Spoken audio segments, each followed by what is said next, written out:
বাংলা, মানবতা সমাধান।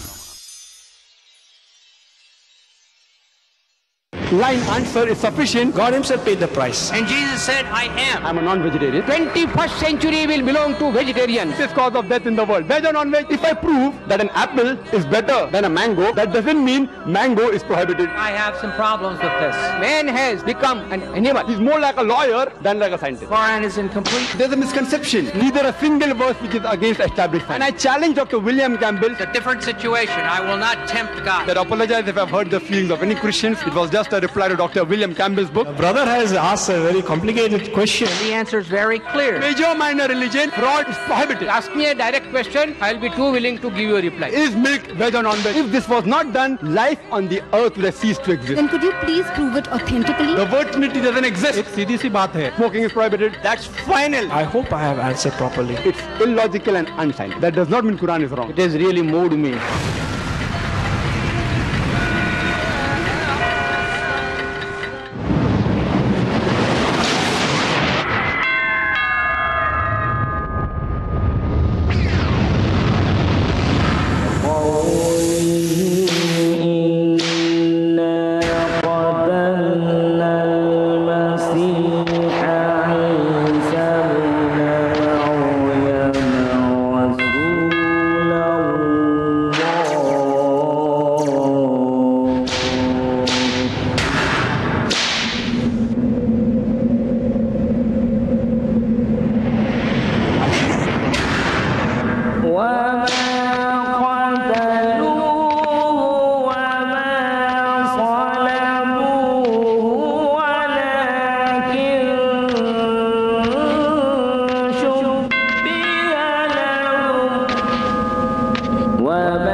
পৃথিবীর সব মানুষকেই এই মৃত্যুদণ্ডে দণ্ডিত করা হবে, কারণ আমরা পাপী।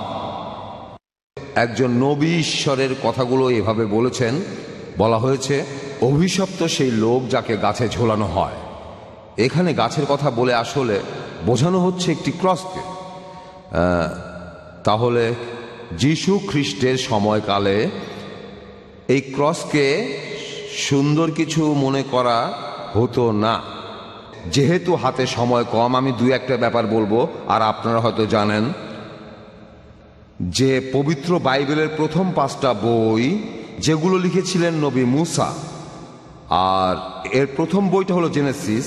এখানে বলা আছে যে ঈশ্বর কিভাবে পৃথিবী সৃষ্টি করলেন, তারপর মানুষ সৃষ্টি করলেন, তখনকার দিনে ব্যাবিলন কেমন ছিল ইত্যাদি। আসুন দেখি বাইবেল থেকেই দেখি যে যিশু আসলে এই ক্রুশবিদ্ধ হয়ে মারা গেছেন কিনা। যিশু তখন মেরিকে বলেছিলেন যে আমি এখনো আমার পিতার কাছে ফিরে যাইনি। তার মানে তিনি ছিলেন জীবিত। 9 নম্বর পয়েন্ট, মেরি ম্যাগডালিন তখন যিশু খ্রিস্টকে দেখে ভয় পাননি। 10 নম্বর পয়েন্ট, যে সেই উপরের রুমে যিশু তার হাত পা দেখিয়েছিলেন, প্রমাণ করতে যে তিনি আত্মা নন বরং তিনি মানুষ। 11 নম্বর পয়েন্ট, যে শিষ্যরা তাকে দেখে খুশি হয়েছিল। কেন? তারা ভেবেছিল যিশু মারা গিয়ে আত্মা হয়েছেন। তারা খুব খুশি হয়েছিল কারণ তিনি জীবিত। 12 নম্বর পয়েন্ট, যিশু সেখানে এক টুকরো সেদ্ধ মাছ আর মধু খেলেন, প্রমাণ করতে যে তিনি জীবিত। তার শিষ্যরা শুনেছিল মেরি ম্যাগডালিনের কাছে যে তিনি জীবিত। 14 নম্বর পয়েন্ট, ইউনুসের নিদর্শন। যেভাবে ইউনুস নবী 3 দিন 3 রাত তিমির পেটে ছিলেন, সেই একইভাবে ঈশ্বরের পুত্র 3 দিন 3 রাত এই পৃথিবীর বুকে থাকবেন, জীবিত জীবিত জীবিত। যিশু জীবিত ছিলেন, ক্রুসিফিকশন হয়নি, পুনরুত্থানও হয়নি।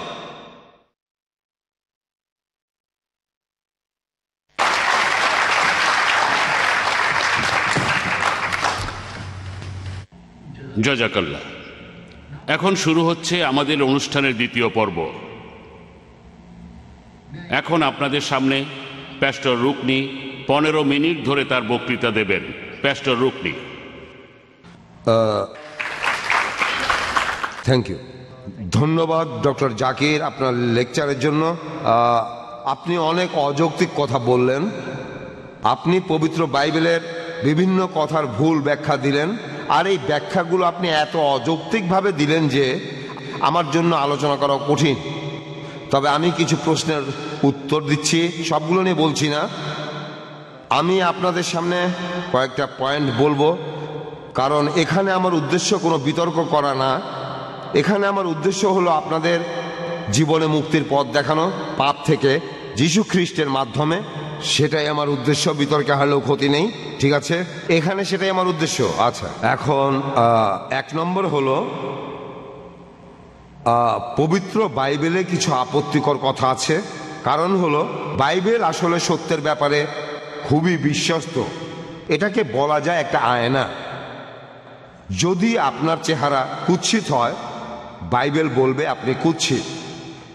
যদি আপনি সুন্দর হন, বাইবেল তাহলে আপনাকে বলবে আপনি সুন্দর।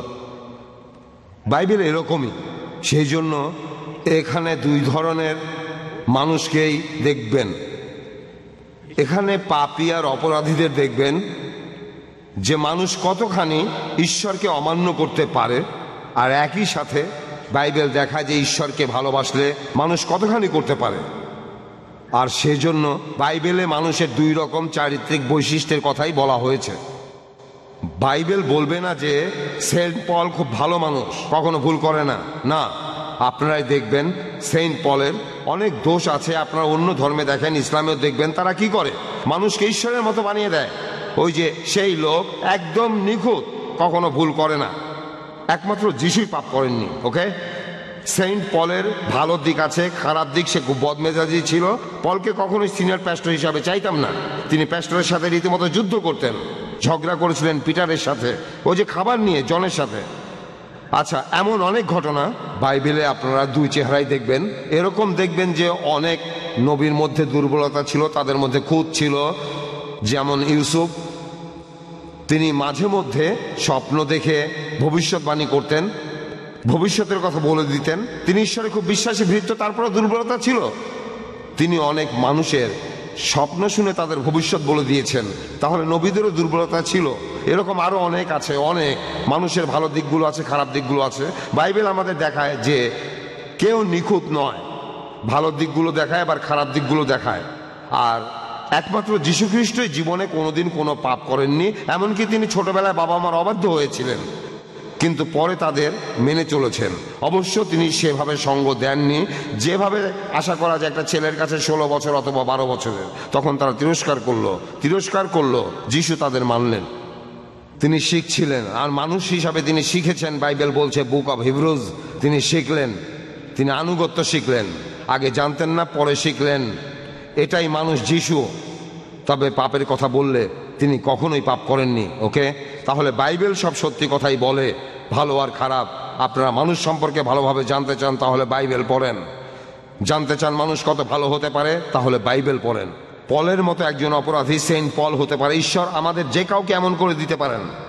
আর এটাও দেখবেন যে একজন সাধারণ অশিক্ষিত জেলে পুরো পৃথিবীর একজন নেতা হতে পারে। এ কথা পবিত্র বাইবেলেই পাবেন। এই জন্য পিএইচডির দরকার নেই, এমএসসির কোনো দরকার নেই, এমন কোনো ডিগ্রি লাগবে না। আপনি শুধু বাইবেল পড়েন। দেখেন জন একজন সাধারণ অশিক্ষিত মানুষ, সে পুরো পৃথিবীর নেতা হবে। ওকে, এতক্ষণ বললাম বাইবেল কিভাবে দেখবেন। এছাড়া ঈশ্বর রূপক হিসাবে অনেক কিছু বলেছেন, এভাবে রূপক দিয়ে ঈশ্বর অনেক কিছু বুঝিয়েছেন। আচ্ছা, গেল একটা পয়েন্ট। এবারে আমি ডিকশনারির ক্যাপিটাল আর এবং স্মল আর নিয়ে কথা বলছি। আমি ডিকশনারি চেক করে দেখিনি, তবে ডক্টর জাকির যা বললেন সেখান থেকে বুঝলাম ক্যাপিটাল আর দিয়ে রেজারেকশন একটা উদাহরণ হিসাবে বলা হয়েছে। আমার ধারণা উনি ভুল বুঝেছেন। তাহলে রেজারেকশন হলো পুনরুত্থান, তারপর কমা, যিশু পুনরুত্থিত হয়েছেন ক্যাপিটাল আর। এটা একটা উদাহরণ। মনে হচ্ছে উনি ভুল ব্যাখ্যা করেছেন। আমার মনে হয় না এখানে ধর্মীয় কথা বলা হয়েছে, এটা একটা উদাহরণ। আর ডিকশনারিতে শব্দ দিয়ে এমন অনেক উদাহরণ থাকে। ব্যাপারটা এমন না যে আমরা ক্যাপিটাল আর দিয়ে যিশুর পুনরুত্থান বোঝাই আর স্মল আর দিয়ে অন্য কারো পুনরুত্থান বোঝাই। ব্যাপারটা এমন না। আমার মনে হচ্ছে উনি ভুল ব্যাখ্যা করেছেন। আচ্ছা, উনি আরেকটা কথা বলেছেন সব আদেশ ক্রসকে কেন্দ্র করে। আসলে সেন্ট পল এখানে শুধু আদেশের কথা বলছেন না। পল এখানে বলছেন এই আদেশ আমাদের সবাইকে কিভাবে বিচার করছে যে আমি একজন পাপী। এখানে আমার বিচারের কথা বলা হয়েছে। সেই আদেশের কারণেই যীশু খ্রিস্ট নিজে স্বেচ্ছায় ক্রুসিফাই হয়েছেন। এখানে বাইবেল অথবা অন্য কিছুকে ক্রুসিফাই করা হচ্ছে না। এটার কোনো মানে হয় না, অযৌক্তিক। ঈশ্বরের আইন পবিত্র আর বিশুদ্ধ। এই আইন পাপকে উন্মোচিত করে, প্রতিকার করে না, উন্মোচন করে। যিশু এই পাপের প্রতিকার করেছেন। ওকে, এখানে আদেশগুলোকে ক্রুসিফাই করা হচ্ছে না। এই আদেশগুলো আমাকে যে অভিশাপ আর শাস্তি দেয় সেগুলোকে ক্রুসিফাই করা হয়েছে। না হলে আমি হয়তো নরকেই যেতাম। যিশু এই পাপের বোঝা বহন করেছেন। এই অভিশাপ ক্রুসিফাই হয়েছে, যিশু আমাদের জন্য এসব করেছেন। আর যিশু মৃত থেকে জীবিত হয়েছেন। পুরো বাইবেল বলছে, ডক্টর জাকির বললেন বাইবেল বলছে না যিশু মৃত থেকে জীবিত হয়েছেন। আমি কথাটা শুনে অবাক হয়েছি। আমি একটু বাইবেল ভালো করে দেখি, আমার প্যাস্টর বাইবেলটা দেখুক, আপনারা পড়ে দেখতে পারেন। আমি একটা উদাহরণ দেই, ম্যাথিও 28 আর 6 অনুচ্ছেদ, আপনারা নিজেরাই পড়ে দেখেন। পরে এরকম আরেকটা উদাহরণ হলো আপনারা দেখবেন রেভিলেশন 1 অধ্যায়ের 18 অনুচ্ছেদ। যিশুর আত্মা বলছেন, তিনি তার নিজের কথা বলছেন, আমি মৃত ছিলাম এখন জীবিত হয়েছি। আমি মৃত ছিলাম এখন জীবিত হয়েছি। এখানে রূপক কিছু বলা হচ্ছে না। তিনি মারা গিয়েছিলেন তারপর আবার জীবিত হয়েছেন। এখানে শব্দ নিয়ে কোনো রকম খেলা করা হচ্ছে না, পরিষ্কার করে বলা হচ্ছে। এবার আরেকটা ব্যাপার হলো, যীশু খ্রিস্টের আত্মাকেও তখন মানুষ যিশুর মতোই দেখাচ্ছিল। ক্রুশবিদ্ধ হওয়ার পর যিশু যখন ফিরে আসলেন তখন অনেক ব্যাপারে রহস্য ছিল, আর এগুলো পরিষ্কার হয়েছে। 1 নম্বর, যিশু দেয়াল ভেদ করে গিয়েছিলেন, দরজা বন্ধ ছিল, তিনি দেয়াল ফুলে ঢুকেছিলেন। যিশুর নতুন শরীরে প্রাকৃতিক কিছু বাধা দিতে পারত না। 2 নম্বর, যিশু তার এই শরীরকে লুকিয়ে রাখতে পারতেন। যিশু তার 2 শিষ্যের সাথে হেঁটেছিলেন পুনরুত্থানের পর। তার শিষ্যরা তখন পাশে থাকলেও তাকে চিনতে পারেনি। তারপর যিশু তাদেরকে ধর্মগ্রন্থের বিভিন্ন ব্যাপারে ব্যাখ্যা দিয়ে বুঝালেন, বিভিন্ন কথা বললেন। তারপর তারা ঘরে গেল আর রুটি খেলো, তখন তারা বুঝলো এটাই যিশু। শুধু মেরি ম্যাগডালিন তাকে চেনেনি এমনটা নয়, অন্যরাও তাকে তখন চিনতে পারেনি। যিশু যখন নিজের পরিচয় দিলেন তখন তারা তাকে চিনতে পারলো। এতে মনে হয় যে যিশুর সেই শরীরে কিছু বিশেষত্ব ছিল, তিনি তার আকার বদলাতে পারতেন। আর যীশু খ্রিস্ট তার হাত দেখেছিলেন কেন? তিনি তার হাতে কিছু একটা দেখাতে চেয়েছিলেন। তার হাতে তখন একটা গর্ত থাকার কথা। দেখো আমি সেই লোক, দেখো এই সেই গর্ত, আমি যিশু, দেখো আমি যিশু। যিশু তার শিষ্যদের পুরো শরীর দেখালেন। রোমান সৈন্যরা যেসব জায়গায় তাকে মেরেছিল, দেখো আমি যিশু, আমি অন্য কোনো লোক নই। এই শরীরে তোমরা ক্রসের সব চিহ্ন দেখবে, এই চিহ্নগুলো যিশুর শরীরেই আছে। তাহলে যিশুর এই শরীর, যদিও শরীরটা একেবারে নতুন, তবে সেখানে পুরনো শরীরের চিহ্নগুলো ছিল। রহস্য, আমরা যিশুর নতুন শরীর সম্পর্কে জানি না, কিন্তু এটা জানি যে এটা অলৌকিক শরীর। শরীরের দ্যুতি ছিল অন্যরকম, অনেক উজ্জ্বল দ্যুতি। আর সেই শরীর দেখে আপনারাও বলতে পারতেন ওই হলো ব্রাদার রুকনি, এটা তার পুনরুত্থিত শরীর। তবে অনেক সময় হয়তো আমাকে চিনতে পারবেন না, আমি দেয়াল ভেদ করে যেতে পারবো না। তার শরীরে অনেক অনেক চিহ্ন ছিল, সেগুলো দেখিয়েছিলেন। এই যে আমার হাত, এটা দেখে কিছু মনে করতে পারছো? দেখো এই যে আমি রুকনি, একটা বিশেষ কিছু। যিশু সেটাই বলেছেন, এই কথাগুলোই বলেছেন। 3 নম্বর, যে সমাধিটা অনেক বড় ছিল, এটা বাইবেলে পরিষ্কার বলা আছে। সমাধিটার মালিক ছিল ধনী। একজন ধনী লোক কখনো সস্তা ছোট ঘর বানাবে না, সে তার জন্য একটা বড় সমাধি তৈরি করবে। যিশু এই সমাধির ভেতরে, প্রশ্নটাই আসলে অবান্তর, তিনি তো এই সমাধি কক্ষে বসবাস করার জন্য যাননি। এটা তো কারো থাকার জায়গা না। বাইবেলে এটা পরিষ্কার বলা আছে, সমাধিটা ছিল এক ধনী লোকের, আর সে তার পরিবারের সবার জন্য বড় একটা সমাধি বানাতেই পারে। আরেকটা কথা আপনাদের মনে করিয়ে দেই, ইব্রাহিমের সময় থেকে এটা ছিল তাদের রীতি। তারা মৃতদেহ রাখতো গুহার ভেতরে, মাটিতে কবর দিত না। কখনো কখনো তারা মৃতদেহ কবর দিত, কখনো কখনো মৃতদেহ পুড়িয়ে ফেলা হতো। সাধারণত মৃতদেহকে তারা গুহার ভেতরে রাখতো।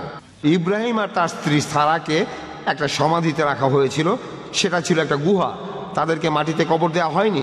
তাহলে এই ধনী লোক যিশুকে সেখানে রাখলেন। সমাধিটা আসলে ধনীদের, তাই আয়তনেও বড়। আপনারা বলতে পারেন যে পাথরটা কেন সরানো হয়েছিল? উত্তরটা খুব সোজা, বাইবেলে পরিষ্কার আছে যে ঈশ্বরের এক দেবদূত পাথরটা সরিয়েছিল। যিশুর এক শিষ্য, সম্ভবত মেরি ম্যাগডালিন অথবা অন্য কেউ আসলো, সেই দেবদূত তখন পাথরটা সরালো, পৃথিবী কেঁপে উঠল। সেখানে 2 জন সৈন্য ভয় পেয়ে গেল, তারপর তারা মৃত মানুষের মতো পড়ে গেল। আর দেবদূত তখন 2 মহিলাকে বলল, তোমরা ভয় পেও না, তোমাদের ভয় দেখানোর জন্য এটা করিনি, এটার পেছনে অন্য কারণ আছে। আমি ওই লোকগুলোকে ভয় দেখানোর জন্যই এটা করেছি, তোমাদের জন্য না। পাথরটা সরিয়েছি তোমাদের দেখানোর জন্য। দেখো যিশু এই সমাধিতে নেই, দেখো সমাধিটা একেবারে খালি। এটাই আসল কারণ, সমাধিটা খালি ছিল। এই জন্যই দেবদূত সেই পাথরটা সরিয়েছিলেন আর তাদের জানিয়েছেন যিশুর শরীর সেই সমাধিতে নেই। যিশু সেই সমাধিতে নেই, সেই কাপড়টা পরারও কোনো প্রয়োজন নেই। এখনকার দিনে মৃতদেহকে সাদা কাপড় দিয়ে ঢেকে দেওয়া হয়, তখনকার দিনে কি করা হতো আমি জানি না। সেই কাপড়টাও তারপর একপাশে সরিয়ে রাখলেন, ভাঁজ করে রাখলেন, কাপড়টা খুলে ভাঁজ করে রাখলেন। এতক্ষণ বললাম সমাধিটা কত বড় ছিল। ওকে, পরের পয়েন্টটা হলো ইউনুস নবীর অলৌকিক ঘটনা নিয়ে যিশু বলেছেন যেভাবে ইউনুস নবী সেই তিমি মাছের পেটের ভেতরে ছিলেন, তারপর আরো অনেক কিছু। যিশু এমনটা বলেননি আমি সেইভাবে তিমির পেটের ভেতরে যাব। যিশু বলেননি যে তিনি যাবেন কোনো তিমির পেটে আর তিমিটা আমাকে নিয়ে 3 দিন সাগরে ঘুরবে। যিশু এমন কথা বলেননি। তিনি বলেছেন ইউনুসের মতো, একইভাবে এখানে উদাহরণ দিয়েছেন ইউনুসের মতো আমিও সেভাবে 3 দিন থাকবো পৃথিবীর বুকের ভেতরে। যদি এর শব্দগত অর্থ ধরেন যে যিশু কি তিমির পেটে গিয়েছিলেন? না, যাননি। তিনি ছিলেন একটা সমাধিতে, আর সেই জায়গাটা ছিল একটা সমাধি ক্ষেত্র, কবরস্থান। রূপক হিসাবে বলা হয়েছে ইউনুস নবী যেভাবে 3 দিন তিমির পেটের ভেতরে ছিলেন, একইভাবে আমিও একটা সমাধিতে থাকবো 3 দিন ধরে। এছাড়াও পবিত্র বাইবেলে বলা আছে তিনি 3য় দিনে উত্থিত হয়েছেন। এখানে নির্দিষ্ট করে বলা হয়নি 24 ঘন্টায় একদিন, তারপরে এত মিনিট এত সেকেন্ড, 1 ঘন্টা না 1 ঘন্টা পরে না আগে তিনি কখন উঠেছেন সেই সময়টা উল্লেখ করা হয়নি। শুধু বলা আছে 3য় দিন পর দেখা গেল তিনি চলে গেছেন। এখানে নির্দিষ্ট করে কোনো সময় বলা হয়নি। আর সবশেষে মনে হয় আমার সময় শেষ, সবশেষে সময় নষ্ট করব না, সবশেষে আপনাদের একটা কথা বলতে চাই।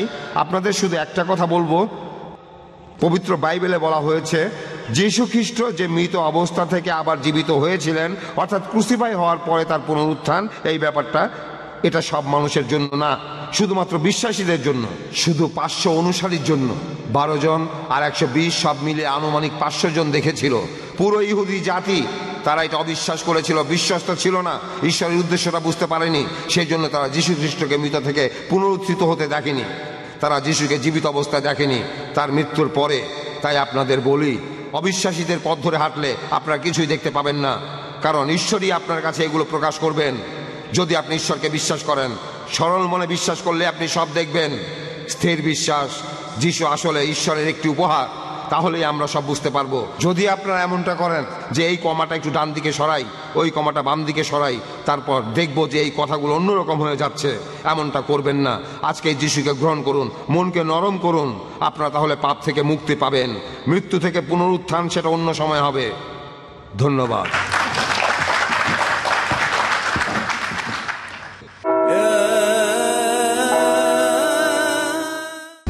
আল্লাহর একত্বের প্রতি ভরসা, একনিষ্ঠভাবে একমুখী হয়ে সব দিক থেকে তাকে এক জানতে হবে। শিরক থেকে সম্পূর্ণ বিরত থাকা, শিরক মহাপাপ, কোনো সন্দেহ নেই, এবং সেটা ঈমানকে পরিপূর্ণ ধ্বংস করে দেবে। সুন্নাতের অনুসরণ, আল্লাহর নিকটে মনোনীত দিন হলো ইসলাম। ইসলামে যেগুলি সুস্পষ্ট ইবাদত। কোরআন বিরোধী যে কার্যক্রমে অংশগ্রহণ কেউ করবে, আমরা নিশ্চিত করে জেনে রাখবো তিনিও আমানতের খেয়ানত করেছেন। হাসান জামিল, শাহিদুল্লাহ খান মাদানী, ডক্টর হাফেজ ABM হাসবুল্লাহ, আকরামুজ্জামান বিন আব্দুস সালাম, মুজাফফর বিন মুহসিন, মোহাম্মদুল হাসান, আব্দুর রাজ্জাক, জাহাঙ্গীর আলমের উপস্থাপনায় তাওহীদ, ঈমান এবং ইসলামের মূল ভিত্তি। কবরকে সিজদা করতেছে, সেটা ইসলাম ভঙ্গের কারণ। স্রষ্টা আল্লাহ, কর্তা একমাত্র আল্লাহ। আর কি কি আছে মুমিনের দায়িত্ব জানার জন্য দেখুন আকীদা, কাল রাত 8টায় বা পুনঃ সম্প্রচার সকাল 6:30 বাংলাদেশে পিস টিভি বাংলায়। The students of Islamic International School welcome all of you. Assalamu alaikum wa rahmatullahi wa barakatuh. Al-Malikul Quddusus Salamul Mu'minul Muhaymin. MUSLIM, I'm so blessed to be with them. MUSLIM, I'm so blessed to be with them. Don't know about you, I know about me. I'm proud cause I'm rolling Islamically. Everywhere I see, even on TV, people talking trash about the way I be. But what they all hate is if we get great, cause we're the only ones with our heads on straight. Don't ever frown on your head looking down. If you read the Quran, you're the best in the town. MUSLIM, I'm so blessed to be with them. MUSLIM. them. Watch Little Wonders at their best. বিস্ময় শিশুরা প্রতি বুধবার সন্ধ্যা 7টায় আর পুনঃ সম্প্রচার সকাল 11টায় বাংলাদেশে piece TV বাংলায়। দ্বিধা, দ্বন্দ্ব, মূল্যবোধের অভাব, প্রকৃত বিশ্বাসের অভাব, অসচেতন জীবনযাপন, ধর্মকে ভুলভাবে তুলে ধরা, ধর্মীয় গ্রন্থের পরিবর্তন এবং সংস্করণ যথাযথ তথ্য পেতে সকল ক্ষেত্রে আমি সংগ্রাম করছি সত্য প্রকাশ করতে, কারণ এটা যেন আপনার অধিকার আর আমার দায়িত্ব সত্যটা বলা। দেখুন সত্য উন্মোচন কাল রাত 9টায় আর পুনঃ সম্প্রচার সকাল 7:30টায় বাংলাদেশে পিস টিভি বাংলায়।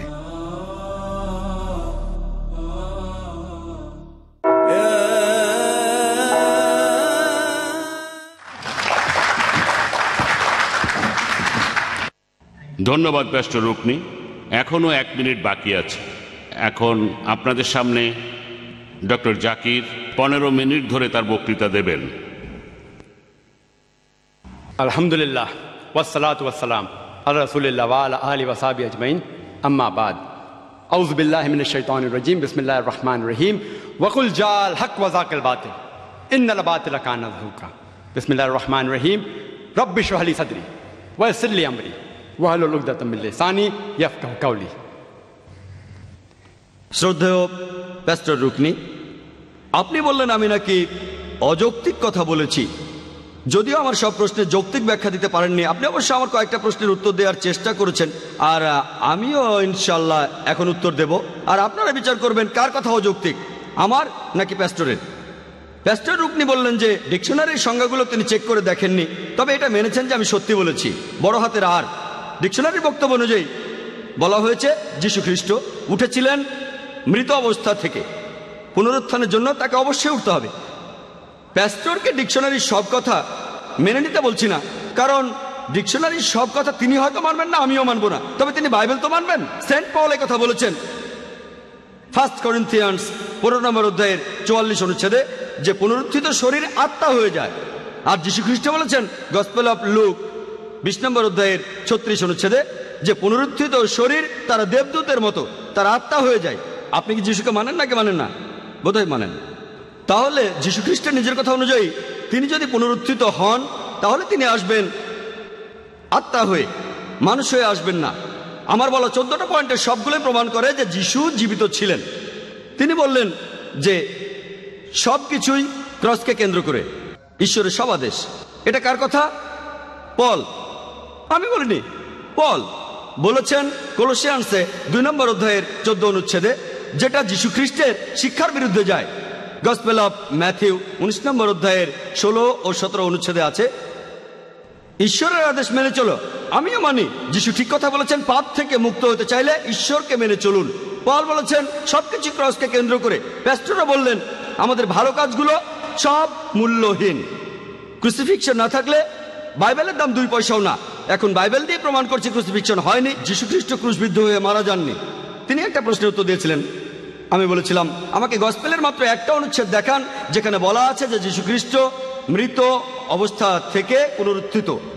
একটাও পাবেন না। তিনি গসপেল অফ ম্যাথিউর 28 অধ্যায়ের 6 নম্বর অনুচ্ছেদটা বললেন, আমি অনুচ্ছেদটা পড়েছি। তিনি এখানে নেই কারণ তিনি উত্থিত হয়েছেন, যেমনটা বলেছিলেন আসো দেখে যাও মহান প্রভু কোথায় শুয়েছিলেন। তিনি উত্থিত হয়েছেন, এখানে বলা হয়নি যে পুনরুত্থিত হয়েছেন। উত্থিত মানে জীবিত ছিলেন।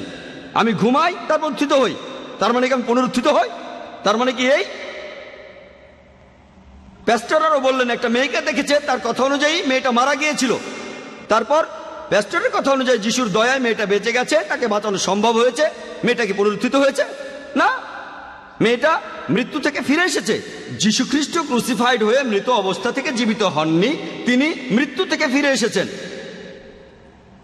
4 নম্বর পয়েন্ট, প্যাস্টর বললেন বাইবেলে আছে যিশু নাকি দেয়াল ভেদ করে এসেছিলেন। বাইবেলে এমন কথা বলা হয়নি, এটা অনুমান করা হয়। বাইবেলের কথা বলেনি যে যিশু দেয়াল ভেদ করে এসেছিলেন, এটা অনুমান। আর পুরো ঘটনা জানলে আপনারাও বুঝবেন, তবে হাতে সময় কম। যীশু খ্রিস্ট হাত পা দেখিয়েছিলেন কি জন্য? গর্তগুলো দেখানোর জন্য। এটা কে বলেছেন? প্যাস্টর, বাইবেল বলেনি। গসপেল অফ লুক 24 নম্বর অধ্যায়ের 37 অনুচ্ছেদে আছে যে তোমরা আমার হাত পা দেখো, এটা তো আমি নিজেই। তোমরা আমার হাত পা দেখো, এটা তো আমি নিজেই। কারণ আত্মার রক্ত মাংসে শরীর থাকে না। তিনি তার হাত পায়ের ক্ষতগুলো দেখাননি, এ কথা তিনি বলেননি। যিশুর শিষ্য থমাস দেখতে চেয়েছিলেন সেটা। সেই উপরের ঘরে যিশু বলেছিলেন আমি কোনো আত্মা নই। কি প্রমাণ হয়? তিনি পুনরুত্থিত হননি। 6 নম্বর পয়েন্ট, তিনি বললেন সমাধিটা বড় ছিল কারণ এটার মালিক ছিল ধনী। এই কথাটা আমি আগে বলেছি। সমাধিটার মালিক ছিল খুব ধনী আর প্রভাবশালী। আরামাথিয়া জোসেফ, সেটা আমিও বলেছি। 7 নম্বর পয়েন্ট, পাথরটা কেন সরানো হয়েছিল? প্যাস্টর উত্তরে বলেন দেবদূতরা পাথরটা সরিয়েছিল। আমি এই কথা বলিনি, কে পাথরটা সরিয়েছে। প্রশ্ন ছিল কেন সরানো হয়েছে। প্যাস্টর বললেন লোকজনকে বোঝানোর জন্য যে যিশু মারা যাননি। তর্কের খাতিরে আমি মেনে নিলাম লোকজনকে বোঝানোর জন্য পাথরটা সরানো হয়েছিল। যিশুর দেহকে জড়িয়ে রাখা কাপড়টা খোলার প্রয়োজন হলো কেন? দুটো প্রশ্ন একসাথে, পাথর সরানো আর কাপড় খুলে ফেলা।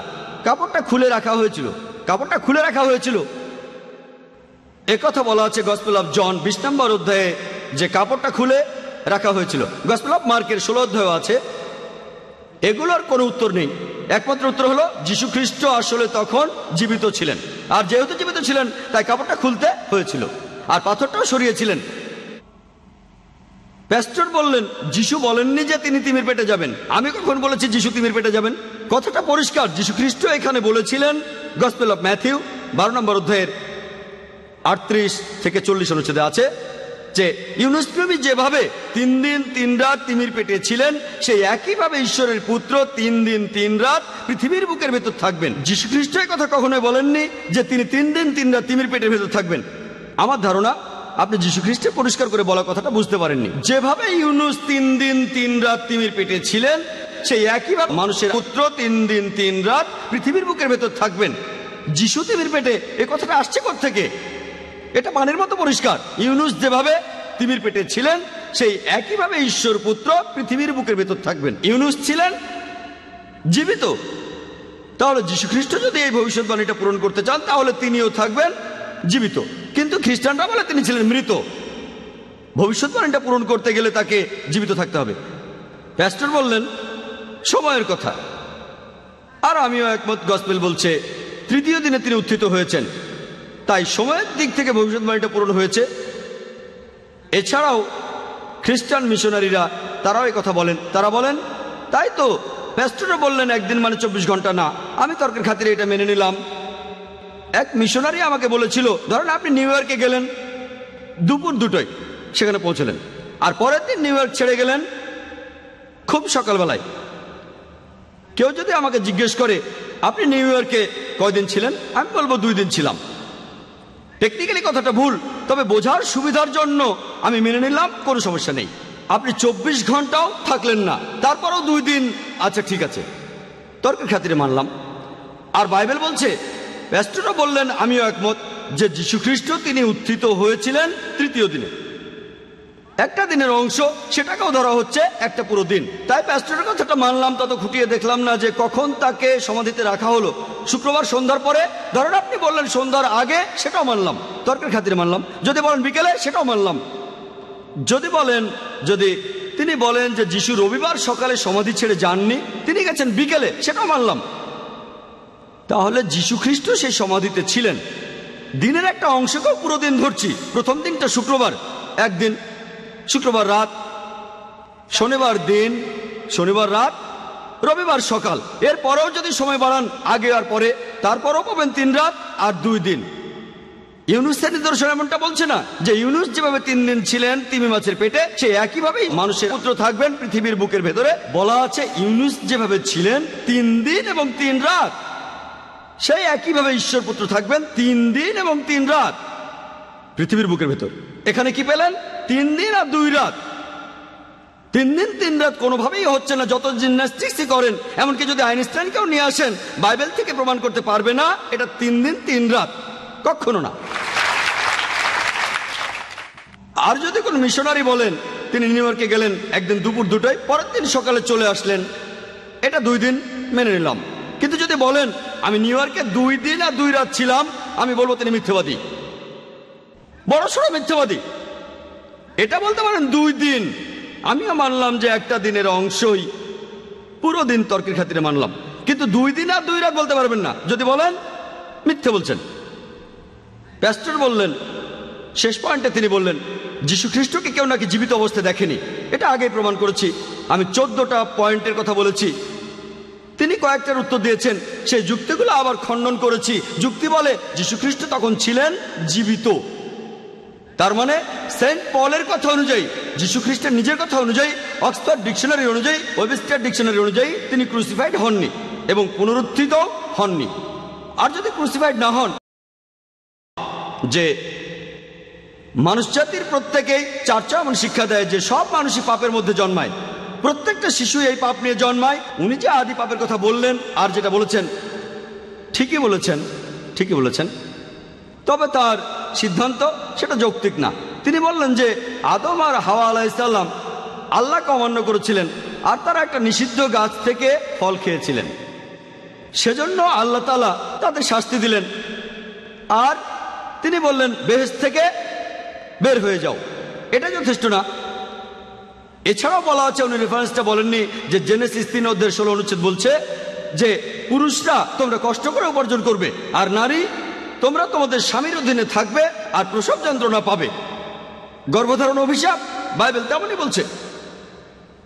যাই হোক, খ্রিস্টানরা বলে যে প্রত্যেক শিশু পাপের ভিতরে জন্মায় আদমের সময় থেকে, একদম সেই সময় থেকে পৃথিবীর শেষ শিশুটি জন্মানো পর্যন্ত সবাই পাপের ভিতরে। আমি একটা প্রশ্ন করি, যখন আদম সেই নিষিদ্ধ ফল খেয়েছিলেন আমাকে জিজ্ঞেস করেছিলেন?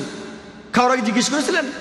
না, হয়তো প্যাস্টরকে জিজ্ঞেস করেছিলেন, আমাকে করেননি। যদি আমাকে জিজ্ঞেস না করে থাকেন তাহলে আমি কেন তাই থাকবো? কেন? অযৌক্তিক। ঈশ্বরকে অযৌক্তিক না। খ্রিস্টানরা পাপের প্রায়শ্চিত্তের কথা বলে যে ঈশ্বর তার একমাত্র প্রিয় পুত্রকে পাঠিয়েছিলেন প্রায়শ্চিত্ত করতে, যাতে সে নিজের জীবনে উৎসর্গ করতে পারে। আসুন দেখি পবিত্র বাইবেলের ব্যাপারে কি বলে। তারা পাপের প্রায়শ্চিত্ত সম্পর্কে বলেন যে যীশু খ্রিস্ট জীবন দিয়েছেন মানুষ জাতির পাপের জন্য। এই কথাটা প্যাস্টর বলেছেন আর খ্রিস্টান মিশনারিরাও বলে। বাইবেল বলছে যে পাপ করবে সে মারা যাবে। এই কথাটা 2 বার আছে ওল্ড টেস্টামেন্টে, ইজেকিল 18:20 অনুচ্ছেদ, ইজেকিল 18:4 অনুচ্ছেদ, যে পাপ করবে সে মারা যাবে। তবে যদি ইজেকিলের 20 অনুচ্ছেদটা পড়েন, সেখানেই অনুচ্ছেদটা শেষ হয়নি, এটা হলো অনুচ্ছেদটা শুরু। পুরো অনুচ্ছেদটা বলছে, খ্রিস্টান মিশনারিরা বলেন যে পাপ করবে সে মারা যাবে। সেজন্য প্রত্যেক মানুষ পাপের ভিতর জন্মায়, সেজন্য আমরা ক্রুসিফিক্সনে বিশ্বাস করব পাপ মুক্তির জন্য। পুরো অনুচ্ছেদটা বলছে, ইজেকিল 18:20 অনুচ্ছেদ, যে পাপ করবে সে মারা যাবে। তবে পুত্র পিতার পাপের বোঝা বইবে না, আর পিতা পুত্রের পাপের বোঝা বইবে না। ভালো লোকের ভালো কাজ তার সাথেই থাকবে, খারাপ লোকের খারাপ কাজও তার সাথে থাকবে। এর পরের অনুচ্ছেদটা বলছে, ইজেকিল 18:21 অনুচ্ছেদ, এখানে বলা হয়েছে কিন্তু যদি সেই ব্যক্তি পাপ থেকে সরে আসে আর তারপর থেকে সব ভালো কাজ করে, সে বেঁচে থাকবে, সে মারা যাবে না। এটা কে বলেছে? বাইবেল, ওল্ড টেস্টামেন্ট, ইজেকিল 18:20-21 অনুচ্ছেদ, সে মারা যাবে না। যদি ভালো কাজ করেন আপনি মারা যাবেন না। যীশু খ্রিস্ট নিজেই বলেছেন পাপ থেকে মুক্তি চাইলে ঈশ্বরের আদেশ মেনে চলো। আর সেন্ট পল বলেছেন যে যীশু যদি মৃত থেকে উত্থিত না হন, আমাদের শিক্ষা মূল্যহীন, তোমাদের বিশ্বাস মূল্যহীন। আমি প্রমাণ করেছি যে যীশু খ্রিস্ট আসলে কখনোই ক্রুসিফাইড হননি। এখানে আপনারা হয়তো বলবেন যে খ্রিস্টানরা সবাইকে এটা বিশ্বাস করে। এটা ভুল ধারণা যে সব খ্রিস্টান একরকম ভাবে যে যীশু খ্রিস্ট আসলেই ক্রুসিফাইড হয়েছিলেন। এটা ভুল ধারণা, কারণ বাইবেলের উপর অনেক বিশেষজ্ঞ আছেন যারা বলেন যে যীশু খ্রিস্ট আসলে ক্রুশবিদ্ধ হয়ে মারা যাননি।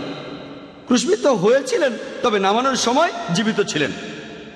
খ্রিস্টান ধর্মের প্রথম দিকে কম করে হলো 7টা গোত্র ছিল যারা বিশ্বাস করত যে যীশু খ্রিস্টের বদলে অন্য কাউকে ক্রুশে ঝুলানো হয়েছিল।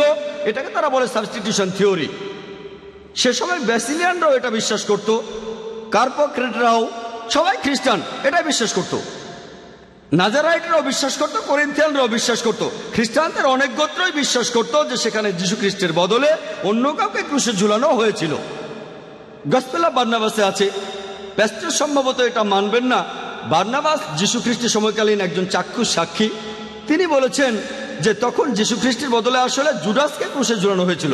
যদি আপনারা নাজা হামাদির পুঁথি পড়েন, এখানেও বলা হয়েছে যে যীশু খ্রিস্ট ক্রুসিফাইড হননি, এরাও খ্রিস্টান। আমি এই কথাগুলো আগে বলিনি, কারণ প্যাস্টর বলবেন আমি গসপেল অফ বারনাবাসে বিশ্বাস করি না, আমি নাজা হামাদির পুঁথিগুলো বিশ্বাস করি না। তাহলে তিনি কি বিশ্বাস করেন? বিশ্বাস করেন এই বাইবেল।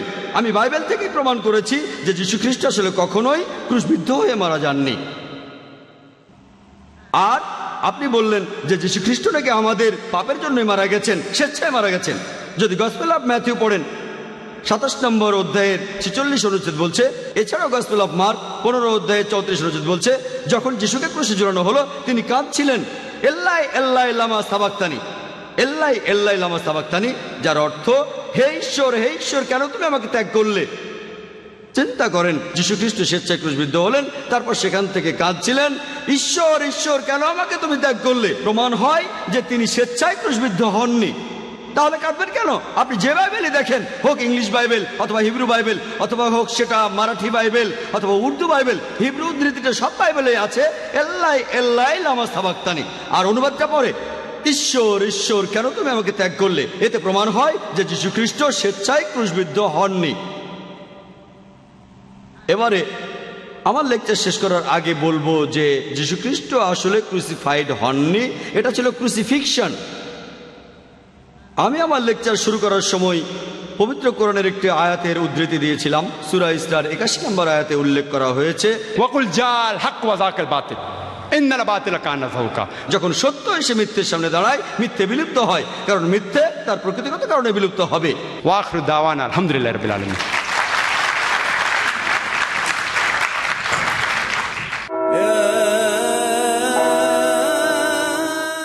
আসসালামু আলাইকুম, আমি মোহাম্মদ বদরুদ্দোজা নদভী, আপনারা দেখছেন piece TV Bangla.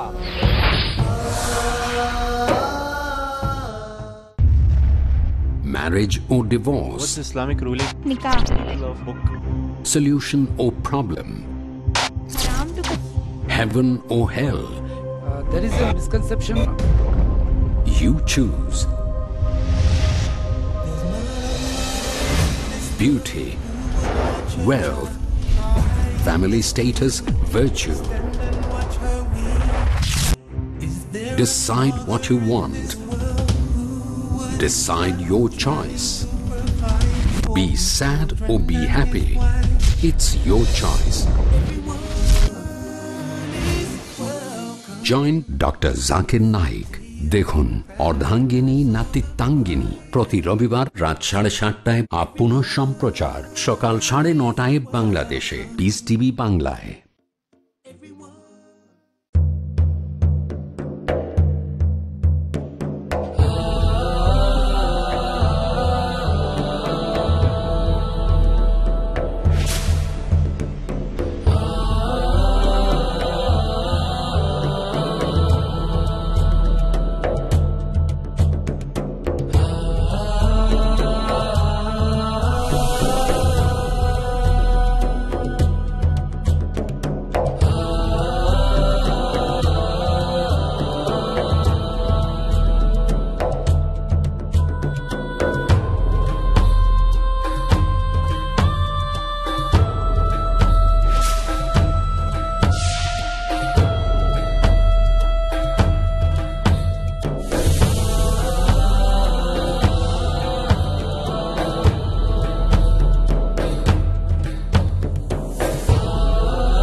Piece TV Bangla, মানবতা সমাধান।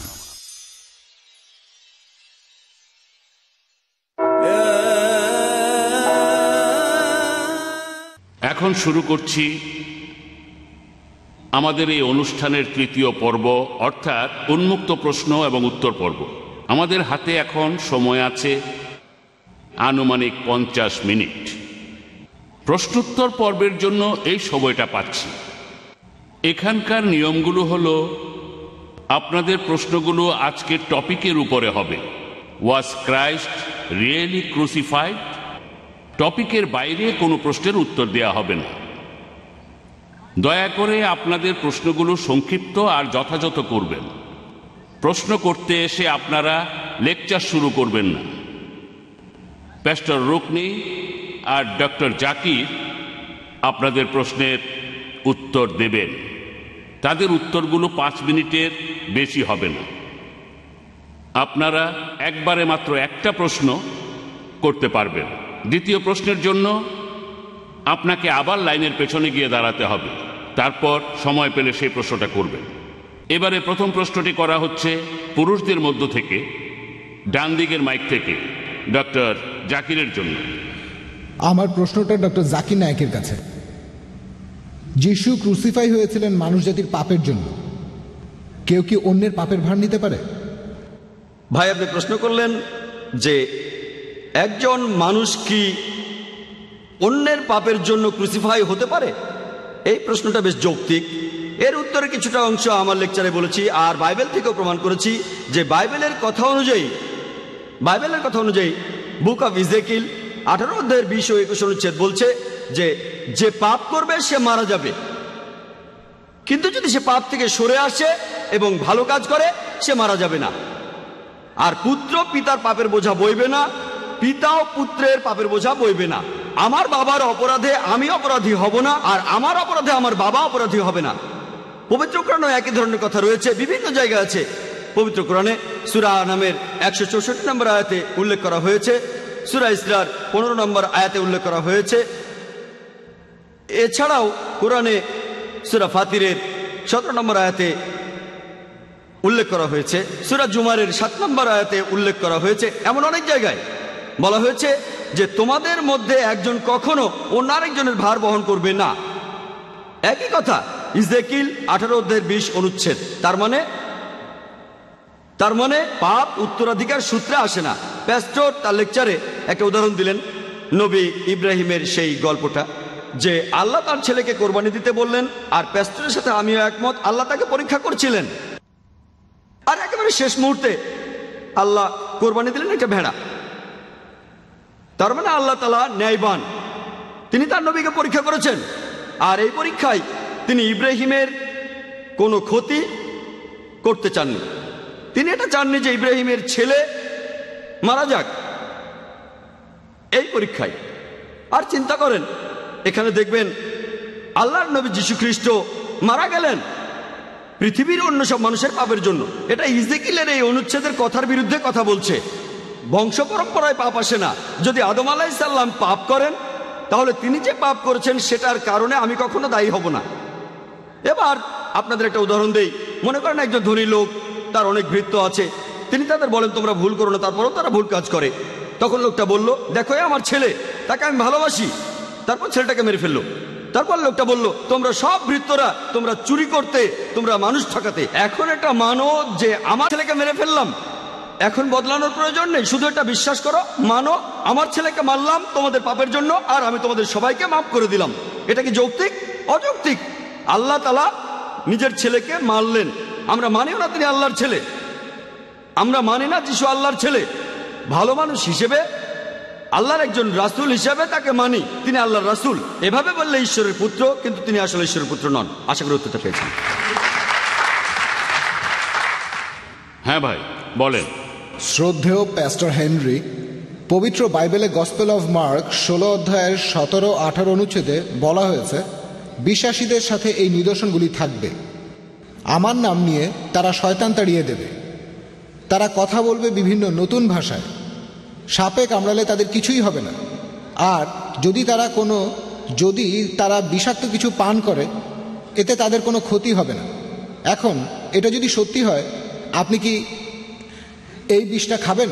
এটা খুবই বিষাক্ত, আর আমার মনে হয় এই বিষে আপনার ক্ষতি হতে পারে, কিন্তু আপনি যেহেতু বিশ্বাসী তাই কোনো ক্ষতি হবে না। আপনি কি এই বিষটা খেয়ে এটা প্রমাণ করবেন? আর যদি কোনো ক্ষতি হয় সেজন্য আমরা কিন্তু দায়ী থাকবো না। আচ্ছা, এই ব্যাপারটা নতুন না, আমরা আগেও এমনটা দেখেছি। আগেকার দিনে চীন আর রাশিয়ায় এমনটা অনেক হয়েছে, মানুষকে জোর করে বিষ খাওয়ানো হয়েছে। এখানে আপনি আসলে ঈশ্বরকে নিয়ে ঠাট্টা করছেন। এই ধরনের ক্ষেত্রে আমি আপনার সাথে ঈশ্বরকে নিয়ে এই ঠাট্টা করব না, আমি এখানে এই ঠাট্টা করব না। বিশ্বাসী হলে তো কোনো ক্ষতি হবে না। শুধু বিশ্বাসী হলে হবে না, এখানে আসলে এটার উপযুক্ত সময় আছে। আমরা এখানে ঈশ্বরকে নিয়ে ঠাট্টা করব না। তাহলে বলছেন ভাই আপনি তো আপনার প্রশ্নটা করেছেন, বক্তাকে এখন উত্তর দিতে দিন, তাকে কথা বলতে দিন, উনি উত্তরটা আগে দিক। আপনি ওই বোতলটা ধরে ওখানে চুপচাপ দাঁড়িয়ে থাকতে পারেন। হ্যাঁ ভাই, আপনি বলেন। একটা কথা চালু ছিল যে যিশু যদি উপর থেকে পড়ে যান তার পা ভেঙে যাবে না, দেবদূতরা তাকে রক্ষা করবে। শয়তান যিশুকে লাফ দিয়ে এটা প্রমাণ করতে বলল, তিনি বললেন না, ঈশ্বরকে প্রলুব্ধ করো না। আমিও একই উত্তর দিলাম, প্রলুব্ধ করবেন না। এবারের প্রশ্ন মহিলাদের মধ্য থেকে ডক্টর জাকিরের কাছে কেউ আছেন? হ্যাঁ। আসসালামু আলাইকুম, ডক্টর জাকির নায়েক। আমার নাম আজরা। আমি আপনাকে একটা প্রশ্ন করব। আমার প্রশ্নটা ঈসা আলাইহিস সালামকে নিয়ে। তিনি ক্রুশবিদ্ধ হয়ে মারা গেছেন পুরো মানুষ জাতির পাপের জন্য। আরও বলা হয় তিনি নাকি ঈশ্বর। ইসলাম আর খ্রিস্টান ধর্ম ঈসা আলাইহিস সালাম বা যীশু খ্রিস্টকে কিভাবে দেখে? বোন, আপনি খুব সুন্দর প্রশ্ন করেছেন। তবে তার আগে প্যাস্টরকে কিছু কথা বলতে চাই। আমি তাকে অভিনন্দন জানাই।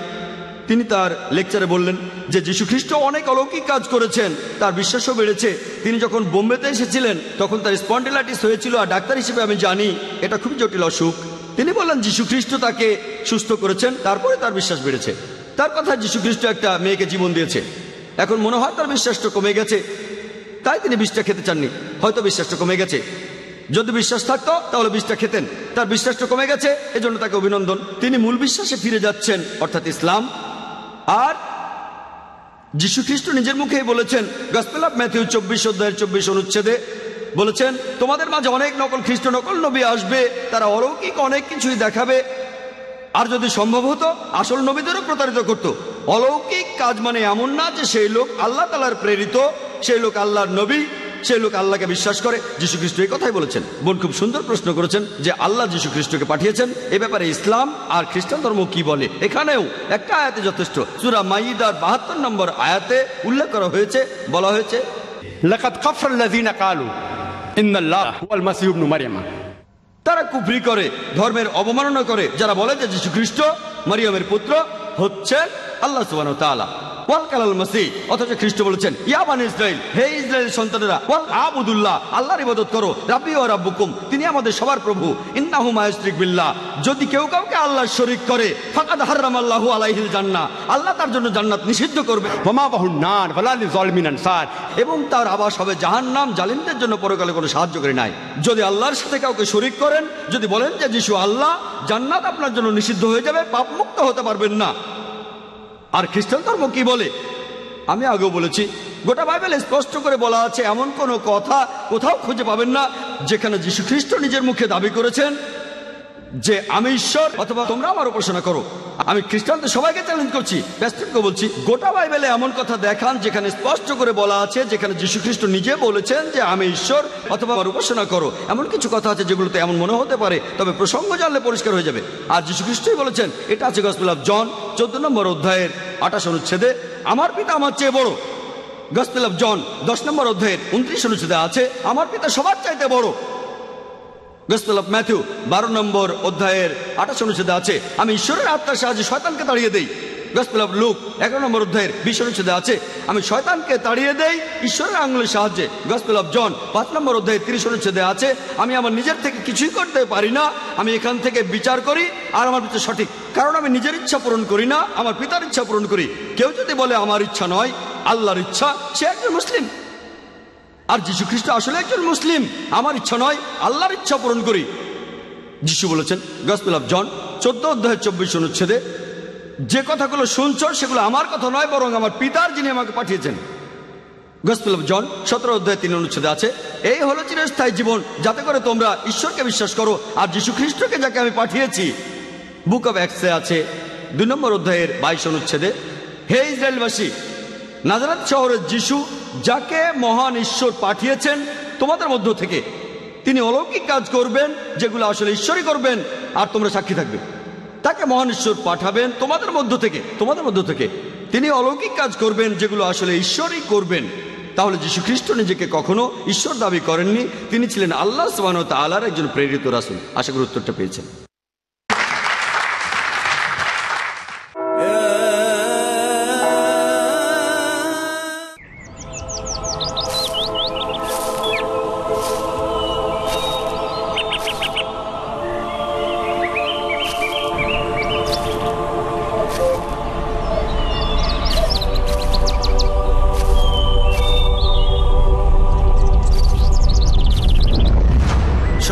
বিনিয়োগের আছে তাদের নিজস্ব ঝুঁকি আর প্রতীক্ষার ক্ষণ। লাভ কিংবা ক্ষতি নিশ্চিত নয়, তবে এমন কি কোনো বিনিয়োগের কথা আপনার জানা আছে যা আশ্বাস দেবে নিশ্চিত লাভের, এই জীবনে না বরং পরকালে? হ্যাঁ, এমন একটা বিনিয়োগ যা আল্লাহ সুবহানাহু ওয়া তাআলার পথে। আমাদের সাথে অংশ নিন আল্লাহ সুবহানাহু ওয়া তাআলার সত্যবাণী ছড়াতে মানব জাতির কাছে। পিস টিভির সাথে থাকুন। আপনার যাকাত ও দানের অর্থ পাঠাতে পারেন IRFI, আল Ryan bank, quadrant code 48 Calthorpe road, Birmingham, UK। Pound account number 011323001, IBAN GB52 LOYD 30963401 024192, short code 300083, সোয়েব BIC কোড IBO BGB22। টাকা পাঠিয়ে আমাদের ইমেল করুন admin@peacetv.tv। পিস টিভি, মানবতার সমাধান। আল্লাহর অসন্তুষ্টি, পাপকে পাপ বলে জানবো। মানুষ তো আদম সন্তান, পাপ হবে এটাই স্বাভাবিক। তাকে এই ব্যাপারে চিন্তিত থাকতে হবে। বিচলিত মন, পাপ ঘটে যাবে কিন্তু আমি নিরাশ না হই, এটা ঈমানই করতে। শান্ত জীবন। যদি মানুষ ক্ষমা চায়, মহান রব্বুল আলামিন অবশ্যই ক্ষমা করে দিবেন। আব্দুর রাজ্জাক বিন ইউসুফ, কাসিম বিন আব্বাস, মুজাফফর বিন মুহসিন, আকরামুজ্জামান বিন আব্দুস সালাম, ডক্টর আব্দুল্লাহ জাহাঙ্গীর, হারুন হোসেনের উপস্থাপনায় গুনাহ করার পর গুনাহ করতে থাকা, ঘাটতি তার ভিতরে দেখা দিচ্ছে। তওবা করা অর্থ ফিরে আসা। আর এই ক্ষেত্রে কিছু দিক নির্দেশনা রয়েছে। যখনই তোমার কোনো পাপ পেয়ে যাবে, তখনই তার পাশে তুমি নেকি করে জানুন কিভাবে আমাদের ছোট বড় পাপ বয়ে আনে আমাদের অকল্যাণ। দেখুন পাপের অশুভ পরিণতি প্রতি বৃহস্পতিবার রাত 8টায়, পুনঃ সম্প্রচার সকাল 6:30 বাংলাদেশে, পিস টিভি বাংলায়।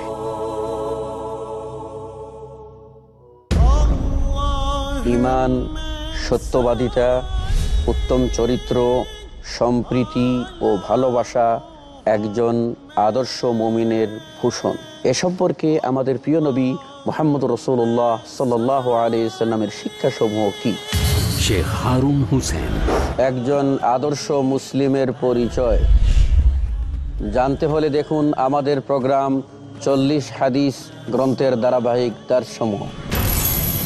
নবী সাল্লাল্লাহু আলাইহি ওয়াসাল্লামের 40 হাদিস প্রতি সোমবার ও মঙ্গলবার রাত 10:30টায়, পুনঃ সম্প্রচার সকাল 9টায় বাংলাদেশে, পিস টিভি বাংলায়।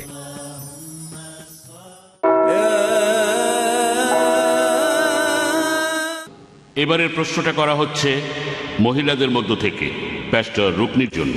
যদি যিশুর ক্রুসিফিকশন আর পুনরুত্থানে বিশ্বাস করলেই আমরা পাপ থেকে মুক্ত হতে পারি, আর যিশু যদি মানবজাতির পাপের জন্য মারা যান, তাহলে যিশু খ্রিস্টের আগে যারা ছিলেন তাদের পাপ মুক্তি কিভাবে হবে? এটা খুবই গুরুত্বপূর্ণ ব্যাপার, আর বাইবেলের অনেক জায়গায় এটার উল্লেখ আছে। সেখানে আপনার প্রশ্নের উত্তর পাবেন। ইতিহাসে ক্রসের ব্যাপারটা অনেক জায়গায় আছে। খ্রিস্টানরা যারা যীশু খ্রিস্টের পরে এসেছে তারা যীশুকে বিশ্বাস করে, আর তারা রক্ষা পাবেই, কারণ তারা যীশুকে বিশ্বাস করে। যীশুর আগের বিশ্বাসীরা, ইব্রাহিম এছাড়া আরও যেসব বিখ্যাত মানুষ ছিলেন, তারা বিশ্বাস নিয়ে ভবিষ্যতের দিকে তাকিয়েছিলেন। তারা নবী ছিলেন আর ভবিষ্যতের দিকে তাকিয়েছিলেন যিশু কবে আসবেন সেই দিকে। তারা যিশুকে বিশ্বাস করেছেন, এই জন্য তারা রক্ষা পেয়েছেন। এটা বলা আছে তারা যখন মারা যান তখনও তারা ভবিষ্যতের দিকেই তাকিয়েছিলেন। তারপর যিশু যখন মারা গেলেন তখন তিনি যে কাজটা সেখানে করলেন, তিনি সেখানে গেলেন, সেখানে সব নবীরা ছিলেন আর তাদের মুক্ত করে দিলেন, কারণ তারা বিশ্বাস নিয়ে মরেছিলেন। তারা স্বর্গে যেতে পারছিলেন না, কারণ তখনও তাদের পাপের প্রায়শ্চিত্ত হয়নি। এই নবীদের আত্মা তখন অন্য কোনো আধ্যাত্মিক জায়গায় ছিল। যীশু খ্রিস্ট তখন তাদের কাছে গেলেন, তাদের মুক্ত করলেন।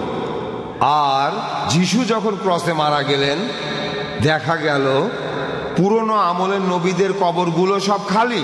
তাদেরকে জেরুজালেমে দেখা গেল, সবাই নিজের চোখেই দেখেছে। তাহলে আগের লোকজনেরা ভবিষ্যতের খ্রিস্টকে দেখবে বিশ্বাস নিয়ে, তাহলে রক্ষা পাবে। যিশু তাদের পাপের জন্য প্রায়শ্চিত্ত করবেন। আর বর্তমানের লোকজনেরা, যেমন আমি আর অন্যরা, পেছনে তাকাবো, আর যিশুর প্রতি বিশ্বাসী আমাদের রক্ষা করবে। ক্রসের প্রভাবটা সবসময়ই থাকবে। ক্রসটা আসলে চিরস্থায়ী, আগের মানুষের জন্যে, ভবিষ্যতের জন্যে, বর্তমানের জন্যে। ধন্যবাদ। হ্যাঁ ভাই, আমার নাম ফয়জাল ঠাকুর, আমি একজন স্টুডেন্ট। উপরের ঘরে যীশু খ্রিস্ট এসেছিলেন আত্মার রূপ নিয়ে, এতে কি প্রমাণ হয় না তিনি মারা গিয়ে পুনরুত্থিত হয়েছিলেন? ভাই, আপনি প্রশ্ন করলেন যে যীশু খ্রিস্ট নাকি তখন আত্মার রূপ নিয়ে এসেছিলেন সেই উপরের ঘরে, এটাই প্রমাণ করা যে তিনি মারা গিয়ে পুনরুত্থিত হয়েছেন।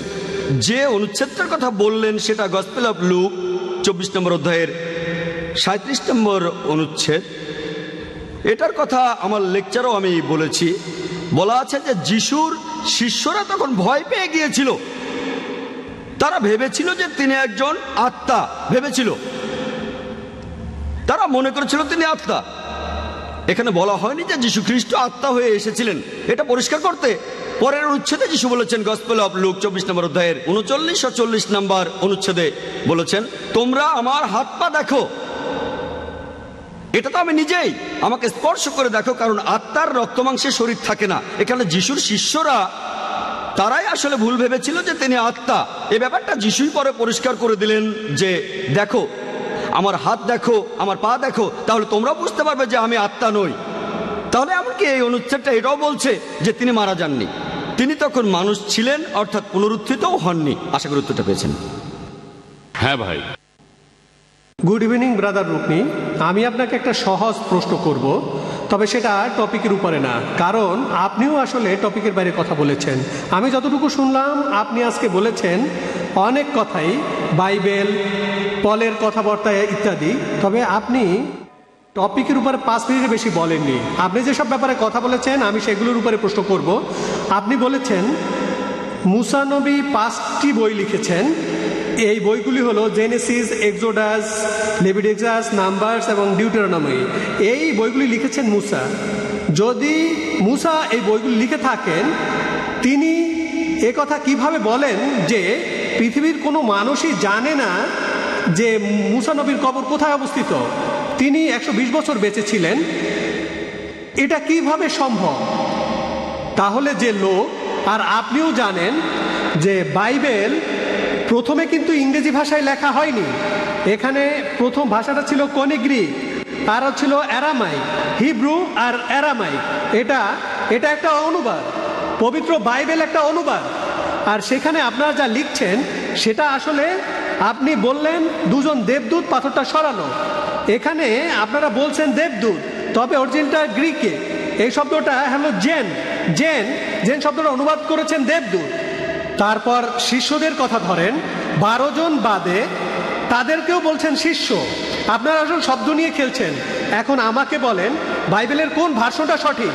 বাইবেলের অনেক ভার্সন আছে, আর বাইবেল আসলে কোন ভাষায় লেখা হয়েছিল? আমার মনে হয় না ভাষাটা ইংরেজি, কারণ তেমন যদি হতো না। আমার প্রশ্নটা শেষ করি। আমার প্রশ্নটা সহজ, প্রশ্নটা আসলে খুবই সহজ, কারণ প্যাস্টর আজকে যে কথাগুলো বললেন তার অনেক কিছুই আমি বুঝিনি। আপনারা নিয়মটা একটু শিথিল করেন প্লিজ। এটা হলো আমার প্রশ্ন। প্রশ্নটা আবারও বলছি, বাইবেল কোন ভাষায় লেখা হয়েছিল? সেটা কি ইংরেজি নাকি অন্য কোনো ভাষা? আর আমি বেঁচে থাকা অবস্থায় আমার মৃত্যুর কথা বইতে লিখেছি, এ ব্যাপারটা আমাকে বুঝিয়ে বলেন।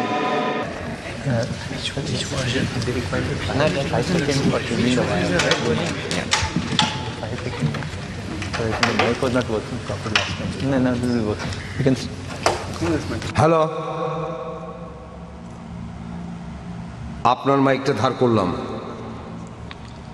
হ্যালো, হ্যাঁ ভাই আপনি খুব জটিল একটা প্রশ্ন করেছেন।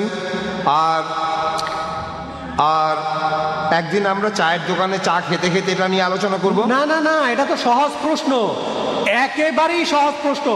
বাইবেলের কোন ভার্সনটা সঠিক? আর মুসার কথাগুলোর যৌক্তিকতা কি? মুসা বেঁচে থাকা অবস্থায় লিখলেন যে তিনি মারা গেছেন, কেউ জানে না আমার কবর কোথায়। ভাই আপনি মুসার কথা, দর্শকদের বিচার করতে দিন কোন উত্তরটা ঠিক আর কোন উত্তরটা ঠিকভাবে দেয়া হয়নি। না না ভাই, আপনি একা সব বিচার করতে পারবেন না। না, আমি বিচার করছি না। দিয়েছে এক মিনিট, আপনি এক মিনিট ভাই শোনেন, উনি বললেন বাইবেল আয়না, আসলে অনেক বাইবেল নাকি আয়না? আপনার আগ্রহ বলে কি বাইবেল নাকি আয়না?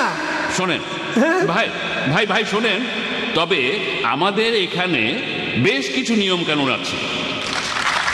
আমি আবারও বলছি ভাই, আমরা আপনার আগ্রহের প্রশংসা করছি। আর প্যাস্টর রোকনিও আপনার প্রশ্নের উত্তর দিয়েছেন। তিনি বলেছেন চা খেতে খেতে আলোচনা করবেন, আর প্যাস্টর সেই চায়ের দামটাও দেবেন, তাই না? ভাই রোকনি কি রাজি? ঠিক আছে, রেডি। এবার পরের প্রশ্ন ডাক্তার জাকিরের কাছে, মহিলাদের মধ্য থেকে। আসসালামু আলাইকুম। খ্রিস্টানদের ট্রিনিটির মতবাদটি কি, আর এটার সাথে ক্রুসিফিক্সনের সম্পর্কটা কি? FIXION।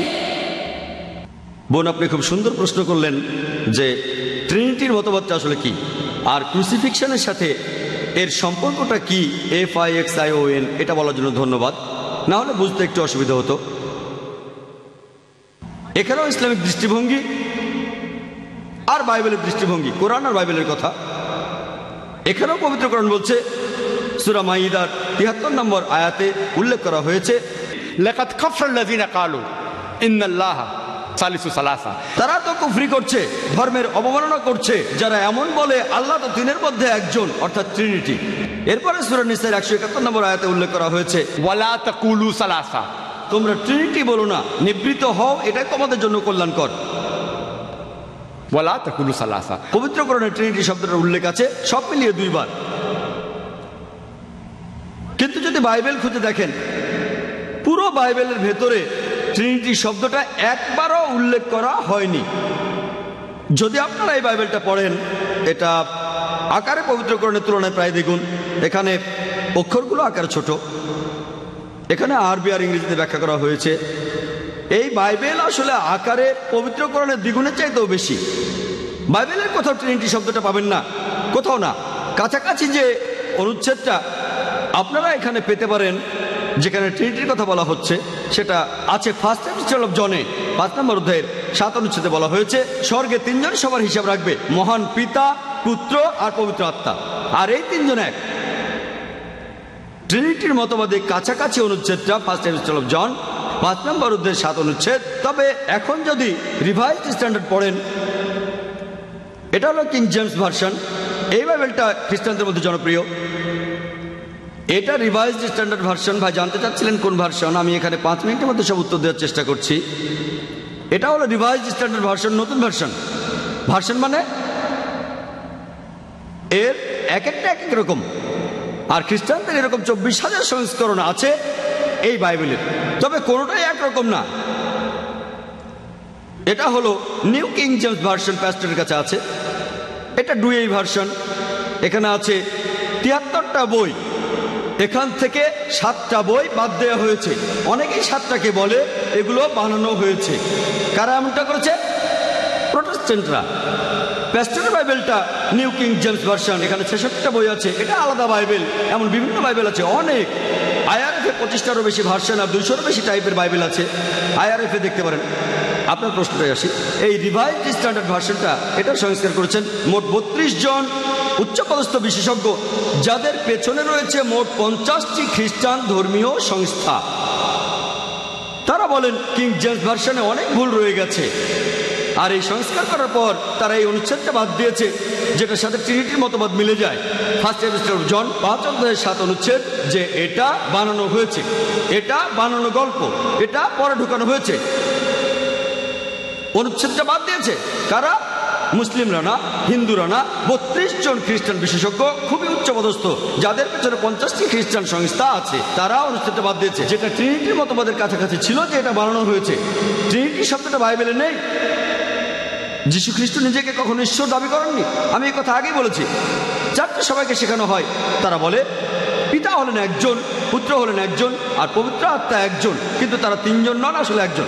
একজন, আরেকজন, আরেকজন, কিন্তু 3 জন না, একজন। এটা কি? 1 যোগ 1 যোগ 1 সমান 3, কিন্তু খ্রিস্টানরা বলে 1। যদি খ্রিস্টানদের জিজ্ঞেস করেন, আপনি যখন পিতার কথা ভাবেন তখন মনে কোন ছবি ভাসে? আর তখন একজন খ্রিস্টান তার মনে ছবি ভাসে যে মহান ঈশ্বর সান্টা ক্লজের মতো স্বর্গে বসে আছেন, তার সিংহাসনে বসে আছেন।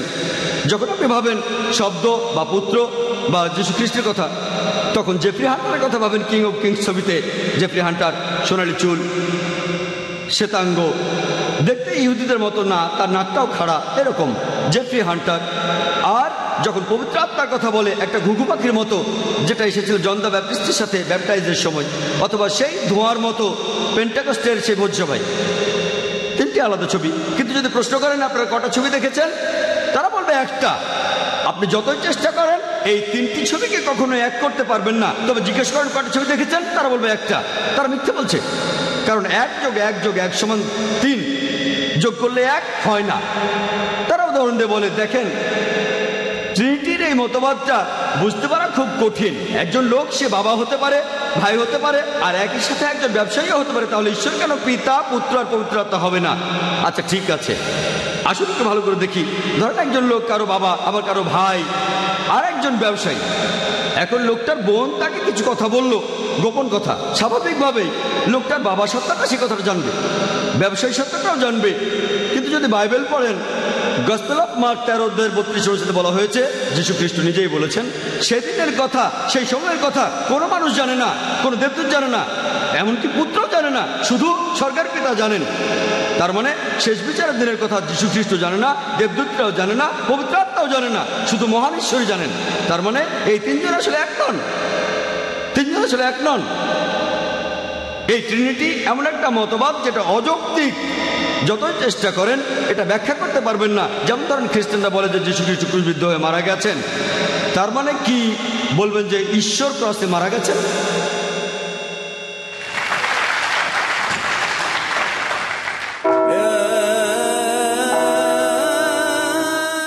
আসসালামু আলাইকুম, আমি মোহাম্মদ বদরুদ্দোজা নদভী। আপনারা দেখছেন piece TV Bangla. He faces.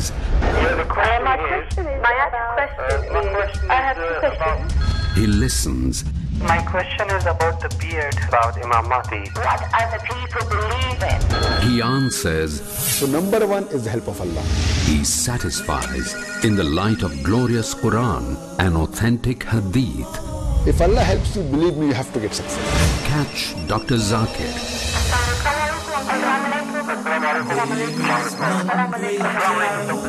Then we have the next call, please. To get convincing and valid answers, dial করুন ডক্টর জাকিরকে প্রতি শনিবার রাত 7:30টায় আর পুনঃ সম্প্রচার সকাল 9:30টায় বাংলাদেশে পিস টিভি বাংলায়।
বাংলা, মানবতার সমাধান।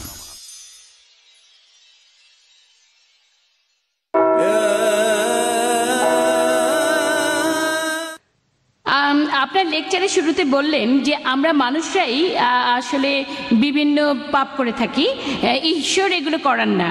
কিন্তু আদি পাপ সম্পর্কে যে মতবাদ আছে সেটার ব্যাপারে বললেন যে মানুষ পাপের ভেতরে জন্মায়। এই কথা দুটো কি পরস্পর বিরোধী নয়? হ্যাঁ, মানুষ আসলে সবাই পাপী হয়ে জন্মায় না, পাপের প্রকৃতি নিয়ে জন্মায়।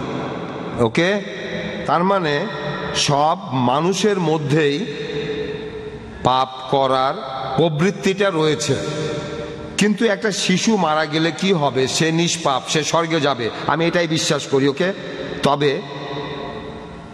এই শিশু তার বাবা মায়ের পাপের বোঝা বহন করবে না। আর এ ব্যাপারে ডক্টর জাকির বাইবেলের উদ্ধৃতি দিলেন, ঠিকই বলেছেন তিনি। পুত্র তার পিতার পাপের বোঝা নেবে না। এখানে পাপ আর নরকের শাস্তি ভোগের কথা বলা হচ্ছে। ওকে, তাহলে পাপের প্রবৃত্তি এটা পেয়েছি আদি পিতা আদমের কাছ থেকে। পাপ করি কারণ আমি একজন পাপী, বুঝলেন? পাপী মানে পাপের প্রবৃত্তি আছে, এটা উত্তরাধিকার হিসাবে পেয়েছি। ওকে, এটা আসলে পাপই নয়। যখন মানুষ পাপ করে সে তখন শুধু নিজের ক্ষতি করে। তাহলে আপনার সমস্যার সমাধানটা হলো অন্য ব্যাপারটা, মানুষের উপর অভিশাপ পড়তে পারে। এখানে পাপ আছে আর অভিশাপও আছে, এটা নিয়ে কিছু বলার দরকার নেই। আমি আমার বাবার পাপের বোঝা বইব না, আমার উপরে অভিশাপ আছে। আপনারাও এই ব্যাপারটা বুঝতে পারবেন। আমার বাবা অনেক ভুল করেছেন, তবে ঈশ্বরের দয়ায় তিনি বিশ্বাসী হয়ে মারা গেছেন। তবে আমি এখনো ভুগি, কারণ তিনি অনেক ভুল করেছিলেন। উত্তরাধিকার হিসেবে তবে তবে তবে আমি তার পাপের বোঝা বহন করছি না, এমনটা নয়। আমি আমার বাবার পাপের বোঝা বহন করছি না। ওকে, তিনি অনেক কাজই করেছিলেন যেগুলো পাপ। আর দেখি যে আজকে আমি অনেক ধরনের বাধা বিপত্তির মুখোমুখি হই, এটা অভিশাপ। আসলে অভিশাপ, পাপ আর অভিশাপকে আলাদা করবেন। পাপ আর অভিশাপ আসলে আলাদা। অভিশাপ একটা ক্ষতি, যেটা হলো এই পাপের ফলাফল। অভিশাপ হলো পাপের কারণে ক্ষতি। ওকে, তাহলে যিশু আমার জীবনে দুইটি কাজ করতে পারেন। এক নম্বর, তিনি আমার পাপের বোঝা বহন করেছেন, তাই ঈশ্বর আমাকে পাপের শাস্তি দেবেন না, আমি পাপ মুক্ত হয়ে যাব। দুই নম্বর, তিনি অভিশাপকেও ভেঙেছেন আমার জীবন থেকে। সেজন্য বাইবেলও বলছে যিশু শুধুমাত্র ক্রুসিফাই হয়ে আমাদের পাপ থেকে মুক্তি দিয়েছেন তা নয়, এছাড়াও তিনি আমার অভিশাপগুলো নিজের সাথে নিয়েছেন। আমার এই অভিশাপ, এগুলো তিনি নিয়েছেন, যে অভিশাপগুলো ছিল আসলে আপনার উপর। যিশুকে বিশ্বাস করেন, অভিশাপগুলো আপনার জীবন থেকে চলে যাবে। অভিশাপগুলো আপনার জীবন থেকে চলে যাবে। তাহলে এখানে দেখবেন পাপ আর দেখবেন অভিশাপ, দুইটা আলাদা জিনিস। আশা করি উত্তরটা ঠিক মতো দিতে পেরেছি। আশা করি অন্তত আপনারা তো বুঝতে পেরেছেন। হ্যাঁ ভাই, এবারের প্রশ্ন ডক্টর জাকিরের কাছে। ডক্টর জাকির নায়েক, আমার নাম রিচার্ড, একজন বাইবেল স্টুডেন্ট, বাইবেল লাভার, এছাড়াও পেশা একজন টেকনিশিয়ান। আপনি বললেন যে বাইবেলে আছে যীশু খ্রিস্ট বলেছেন তারা দেবদূতের মতো হবে, আধ্যাত্মিক শরীর দেবদূতের মতো। এছাড়াও আপনি বললেন যে বাইবেলে নাকি কোথাও বলা নেই যে যীশু পুনরুত্থিত হয়েছিলেন। আমি এখানে মাত্র একটা বলছি, অনেক আছে। ম্যাথিউ 16:21 বলছে, আর সেই সময় থেকেই যিশু তার শিষ্যদের বলেছেন যে কিভাবে তিনি জেরুজালেমে যাবেন, কিভাবে তার উপর অত্যাচার করা হবে, তারপর মারা গিয়ে তিনি তৃতীয় দিনে পুনরুত্থিত হবেন। এই কথা আছে 3 বার, সবগুলো গসপেলেই বলা হয়েছে। শুধু তাই নয়, এছাড়াও বাইবেল বলছে কিভাবে তিনি ক্রুশবিদ্ধ হয়েছিলেন 6 ঘন্টা ধরে, কিভাবে মারা গেলেন, তখন বলেছিলেন এল্লা এল্লা লামা সাবাক্তানি। এখানে তিনি বাইবেলের ভবিষ্যৎবাণীটা পূরণ করেছেন। আর দেখবেন যে 4টা গসপেলই বলছে তার মৃত্যু, সমাধি আর পুনরুত্থান সম্পর্কে। এখন বললেন যে যিশু মিথ্যা বলেন না, তিনি আধ্যাত্মিক শরীরের কথা বলছিলেন, সেটা আলাদা কথা। আত্মার রূপ এক জিনিস, আধ্যাত্মিক শরীর আরেক জিনিস। কখনো কখনো আমরা দেবদূতের চেয়ে ভালো, কখনো পশু চাইতেও খারাপ। আসলে যিশুর পুনরুত্থানের ব্যাপারটা আলাদা। আমি আসলে এখানে কোনো তর্ক করতে আসিনি, আমি এসব জেনেছি ঈশ্বরের অসীম করুণায়। আর আমি আপনার 14টা প্রশ্নের সবগুলোর উত্তর দিতে পারবো। একদিন আমি ইসলামিক রিসার্চ ফাউন্ডেশনে এসে আপনার সবগুলো প্রশ্নের উত্তর দেবো, বিতর্ক করার জন্য না, আমি আনন্দের সাথেই বলবো। আর কথাটা সত্যি, ট্রিনিটি শব্দটা বাইবেলে নেই, শব্দটা নেই, কিন্তু যীশু খ্রিস্ট ঈশ্বর, এই কথাটা আমি আপনাকে বিভিন্নভাবে প্রমাণ করে দিতে পারি। আপনাকে আমি এটা দেখিয়ে দিতে পারি। আমার কাছে এখানে কিছু লিফলেট আছে, বাইবেলের মধ্যে অঙ্কের বিস্ময়কর খেলা আছে। এটা প্রমাণ হয় যে বাইবেলই সত্যি, এটাই প্রমাণ, বাইবেল পারফেক্ট। তাই আমার কাছ থেকে আপনারাও কালেক্ট করে নিতে পারেন বাইবেলের সত্যতার প্রমাণ। আপনার প্রশ্নটা, আমার প্রশ্নটা হলো, যীশু খ্রিস্ট অনেকবারই বলেছেন তিনি মারা যাবেন, তারপরে পুনরুত্থিত হবেন। আপনাকে আমি আরো অনেক উদ্ধৃতি দিতে পারি। 20:19 বলছে যীশু খ্রিস্ট ক্রুশবিদ্ধ হয়ে মারা যাবেন, তারপর তৃতীয় দিনে যীশু খ্রিস্ট আবার পুনরুত্থিত হবেন। এই তো শেষ, আমার প্রশ্ন প্রায় শেষ, প্রায় শেষ। বলেন, কোনো সমস্যা নেই। প্রশ্ন শেষ হয়েছে? হ্যাঁ, আমি একটু ব্যাখ্যা করলাম। কোনো সমস্যা নেই ভাই, আমাদের IRF এ প্রতি রবিবার প্রোগ্রাম হয়।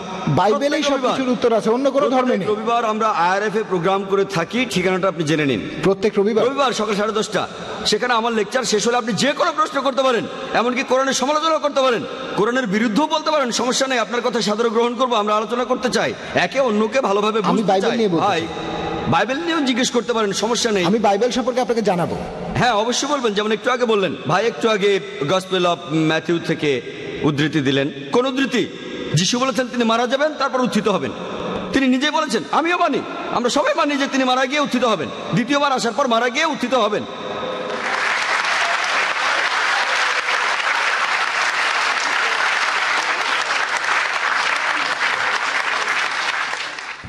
আর দ্বিতীয়বার আসার পর পুনরুত্থান, যেটার কথা কোরআন ও বাইবেলে বলা আছে, সেটাই হবে সত্যিকার পুনরুত্থান, সত্যিকার মৃত্যু, সত্যিকার পুনরুত্থান। আপনি যেটা বলছেন যিশু ক্রুশবিদ্ধ হওয়ার পর মারা গেলেন, আপনি যেটা বলছেন সেটা লোক মুখে শোনে, চোখে দেখা না। আমি জানি কিছু লোক বলছিল আমরা তাকে মৃত দেখেছি, সৈন্যরা বলছিল সেটা। বাইবেলে দেখবেন গসপেল অফ জন 9 অধ্যায়, আমি উদ্ধৃতি দিচ্ছি, গসপেল অফ জন 19 নম্বর অধ্যায় 33 অনুচ্ছেদ, আমরা তাকে মৃত ভেবেছিলাম। যেমন প্যাস্টর মনে করেছিল মেয়েটা মারা গেছে, তিনি আরো বললেন তিনি এক্সপার্ট না, একজন সাধারণ মানুষ। তাহলে একইভাবে সৈন্যরা তাকে মৃত ভেবেছিল। এখন চিকিৎসা বিজ্ঞানে দেখেন, ডাক্তারদের স্টেথোস্কোপ লাগে নারীর স্পন্দন বোঝার জন্য, এছাড়া বিভিন্ন machine, ECG, EEG, heartbeat, brain, তারপর ডাক্তাররা ভুল করে। এই পেপার কাটিং গুলো দেখেন, এগুলো নিউজ আর্টিকেল। একজন লোক 3 ঘন্টা মৃত ছিল, তারপর আবার জীবিত হয়েছে 3 দিন। অনেক, এটা দক্ষিণ আফ্রিকায়, ফিলিপিন্সে অনেক কেস আছে। ডাক্তার পরীক্ষা করেছে যন্ত্রপাতি দিয়ে, এখানে সাধারণ সৈন্যরা পরীক্ষা করে বলছে, তার মানে এ না তিনি মৃত। আগে আমার উত্তরটা শোনেন, তারপর লাইনের পেছনে গিয়ে আরেকটা প্রশ্ন করবেন, অথবা রবিবার IRF এ আসবেন। তাহলে এই কথাগুলো লোকমুখে শোনা, তিনি আসলে মারা গিয়েছিলেন কিনা প্রমাণ দিয়েছি 14টা পয়েন্ট। আপনি বললেন সবগুলোর উত্তর দিতে পারবেন, কিন্তু একটার উত্তর দেননি। তিনি ছিলেন জীবিত, জীবিত, জীবিত। তার মানে তিনি পুনরুত্থিত হননি। তিনি একদিন পুনরুত্থিত হবেন, আমিও মানি, প্রত্যেক মুসলমানই মানে। দ্বিতীয়বার যখন তিনি আসবেন, সেবার পুনরুত্থিত হবেন।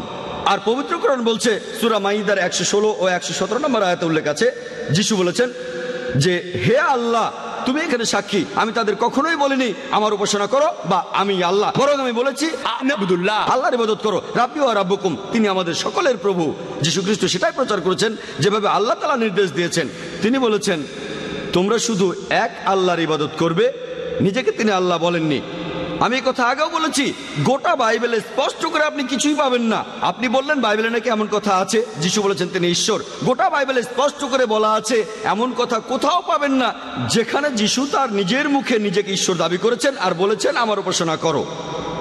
হ্যাঁ, তিনি আবার আসবেন। কি জন্য? কোরআন বলছে, সূরা নিসার 158 নম্বর আয়াতে উল্লেখ করা হয়েছে যে আল্লাহ সুবহানাহু ওয়া তাআলা তাকে নিজের কাছে তুলে নিয়েছেন, তাকে জীবন্ত তুলে নিয়েছেন। কি জন্য? দ্বিতীয়বার আসার পর তিনি আমাদের নতুন কিছু শেখাবেন না। পবিত্র কোরআনে সূরা মাইদা 3 নম্বর আয়াতে আছে, আজ তোমাদের দিনকে পূর্ণাঙ্গ করলাম, ইসলামকে তোমাদের দিন করলাম, তোমাদের জন্য বিশ্বাস পূর্ণাঙ্গ করলাম। নতুন কিছু তিনি শেখাবেন না। তিনি দ্বিতীয়বার পৃথিবীতে এসে মুসলিমদের নতুন করে কিছু শেখাবেন না। তিনি দ্বিতীয়বার পৃথিবীতে এসে সাক্ষ্য দেবেন যে আমি নিজেকে ঈশ্বর দাবি করিনি, বলিনি যে তোমরা আমার উপাসনা করো। এ কথাটা গসপেলেও বলা হয়েছে। দ্বিতীয়বার আসার পরে লোকজন সবাই বলবে, হে প্রভু, হে প্রভু, আমরা কি আপনার নামে সব অলৌকিক কাজ করিনি? যিশু তখন তাদের বলবেন, তোমরা অন্যায়কারী, তোমরা পাপী, তোমরা এখান থেকে চলে যাও, আমি তোমাদের চিনি না।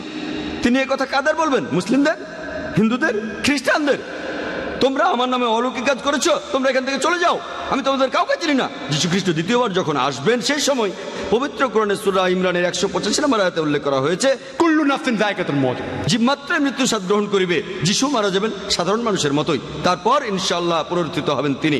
আমরাও অপেক্ষা করছি রোজ কিয়ামতের আগে যিশু এই পৃথিবীতে আসবেন। আশা করি উত্তরটা পেয়েছেন। হ্যাঁ ভাই, আমার প্রশ্নটা প্যাস্টরের কাছে। মুসলিমরা বেহেশতে যেতে চাইলে তাদের বেশ কিছু শর্ত পূরণ করতে হবে। আজকে আপনার লেকচারে যেটা শুনলাম আর আমার প্রতিবেশীদের কাছ থেকে যা শুনেছি যে খ্রিস্টান ধর্ম বলে যে খ্রিস্টানরা পাপমুক্ত। পাপমুক্ত মানে যীশু খ্রিস্ট নাকি মানব জাতির সবার পাপের বোঝা মাথায় নিয়ে ক্রুশবিদ্ধ হয়ে মারা গিয়েছিলেন। তাহলে তার মানে যদি আজকে কেউ মেনে নেয় যে যীশুখ্রিস্ট ক্রুশবিদ্ধ হয়ে মারা গেছেন মানব জাতির সবার পাপের জন্য, তার মানে কি এই সেই লোকের পাপ অতীত আর ভবিষ্যতের সব মুছে গেল আর সে স্বর্গে যেতে পারবে? হ্যাঁ, বাইবেলে এই কথা লেখা আছে, যদি যিশুকে বিশ্বাস করেন, তার মানে যীশু খ্রিস্টের কথার কাজে বিশ্বাস করা, বিশ্বাসটাকে মুখের কথায় মেনে নেন, তার মানে নিজের মুখে কথা বলেন, যিশুকে গ্রহণ করেন আপনার অন্তর থেকে, তারপর আপনি পাপ থেকে মুক্ত হবেন, তখন আপনার নিয়তিও বদলে যাবে। এখানে আমি ব্যাপারটাকে যেভাবে বুঝি, আপনার নিয়তি বদলে যাবে, আপনি সেই মুহূর্তে স্বর্গে চলে যাবেন না। আরেকটা প্রশ্ন, এটার সূত্র ধরেই, তাহলে তার মানে আমি বাইবেল পড়লাম, বাইবেলের প্রত্যেকটা কথাই বিশ্বাস করলাম, মানলাম যীশুখ্রিস্ট মারা গেছেন ক্রুশবিদ্ধ হয়ে, তার পরের দিন হয়ে গেলাম ধর্ষণকারী অথবা সন্ত্রাসী আর মানুষ খুন করে বেড়াতে লাগলাম, তারপরও কি আমি স্বর্গে যেতে পারবো? এখানে আসলে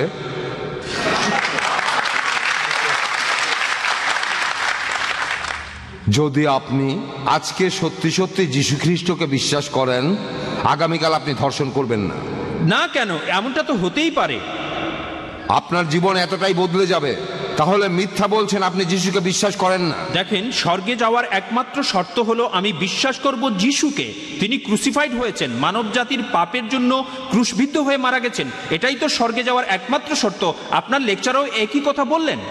যদি যিশুকে বিশ্বাস করেন, সেটা কেমন হবে তা বলা আছে অ্যাক্টস অফ ফেইথে, যেটা হলো জেমসের বই, ইয়াকুব। যদি আপনার বিশ্বাসটা মিথ্যা না হয়, বোকা না হয়, এই বিশ্বাসটাই আপনার জীবনটাকে চালাবে। কিন্তু আপনার বিশ্বাসটা যদি মিথ্যা হয়, সবাইকে শুধু দেখানোর জন্য, তখন এই বিশ্বাস আপনার জীবনটাকে পরিচালিত করবে না। ধরেন আজকে আমি একজন অপরাধী, যিশুকে বিশ্বাস করলাম আর অনুতপ্ত হলাম, পাপ থেকে মুক্তি চাইলাম। সবকিছুর মূলে আছে যিশু খ্রিস্টকে বিশ্বাস করা। অনুতপ্ত মানে আমি বদলে গেছি, নতুনভাবে পথ চলছি, আমি নতুন করে আর কোনো পাপ করছি না। ঈশ্বর আমাকে সাহায্য করলে আমিও সফল হব, আবার আগের মতো করে পথ চলতে শুরু করব, আমার জীবন বদলে যাবে। এখন আমি ভুল করতে পারি, তার মানে এই না যে আমি বিশ্বাসটা ত্যাগ করেছি। একটা বাচ্চা ছেলে তার বাবাকে ভালোবাসে, তারপর মাঝে মধ্যে সে তার বাবাকে অমান্যও করে। এই অমান্য করার একটা সীমা আছে, ওকে? অমান্য করার একটা সীমা আছে, প্রত্যাখ্যানের বিদ্রোহের একটা সীমা আছে। তাই আমি সংক্ষেপে বলি, যদি আমি যিশুকে বিশ্বাস করি, আমি ঈশ্বরের কাছে ক্ষমা চাইব, আমাকে পাপ মুক্ত করবেন। যদি সত্যি সত্যি যিশুকে বিশ্বাস করি, ঈশ্বর সব জানেন যে আমার মুখের কথা সত্যি কি না, তারপর এটা আমার জীবন পরিচালিত করবে। আমি একবার কুয়েতে ছিলাম, ইসলামের অনেকেই সেখানে শব্দ নিয়ে খেলা করে। একবার এক লোক বলেছিল যে সে একজন মুসলিম, সে তখন কালেমাও পড়েছিল, কারণ সে তার স্ত্রীর কাছ থেকে ছেলে মেয়েদের ভার নিতে চেয়েছিল। তখন এক লোক তাকে বুদ্ধি দিল, যদি এটা বলেন, তখন শরিয়া এ কথা বলবে, বাচ্চারা আপনার কাছে থাকবে, কারণ আপনার স্ত্রী খ্রিস্টান, তখন সব আপনার পক্ষে যাবে। তাই সে করলো, সে তাই করলো। তারা তখন মোল্লাকে বলল, মানে সেখানকার বিচারক, লোকটা মুখে কালেমা বলল, মন থেকে বলেনি। মোল্লা বলল, না না না, সেটা শুধু আল্লাহই বলতে পারেন। লোকটা কালেমা বলেছে, আমরাও শুনেছি, সে মুসলিম, এটা প্রমাণিত, মনের কথা শুধু আল্লাহ জানেন। এখানে তারা কিন্তু শব্দ নিয়ে খেলা করছে। লোকটা বাচ্চাদের ভার নিতে চেয়েছিল। খ্রিস্টান ধর্ম বিশ্বাসে ঈশ্বর জানেন আপনি সত্যি বলছেন কিনা। যদি সত্যি যিশুকে বিশ্বাস করেন, ঈশ্বর আপনাকে পাপ থেকে মুক্তি দেবেন। অনেক মাদকাসক্ত ঠিক এভাবেই মুক্তি পেয়েছে, চিকিৎসা করে তাদের ভালো করা যায়নি, এভাবে তারা মুক্তি পেয়েছে। এই প্রতিষ্ঠানটার নাম টিন চ্যালেঞ্জ। তাদের সাফল্যের হার এই ক্ষেত্রে অনেক বেশি। এমনকি সেরা মাদকাসক্ত পুনর্বাসন কেন্দ্রগুলো এমন সাফল্য দেখাতে পারেনি। তাদের সাফল্য 2 বা 3%। তারপর কি হয়, সেই রোগীরা আবারও মাদক নেয়। কিন্তু এরা সফল হয়েছে, অনেক মাদকাসক্তকে তারা ফিরিয়ে আনতে পেরেছে, কারণ তাদের এই যে চিকিৎসা, এর মূলে রয়েছে যীশু খ্রিস্টকে আপন মন থেকে বিশ্বাস করা। যীশু খ্রিস্ট সব সমস্যার সমাধান। যীশু আসলে পটে আঁকা সুন্দর কোনো ছবি নয়, শুধু একটা বইতে আঁকা রঙিন ছবি নয়। যীশু খ্রিস্ট আমাদের জীবনের সব সমস্যার সমাধান।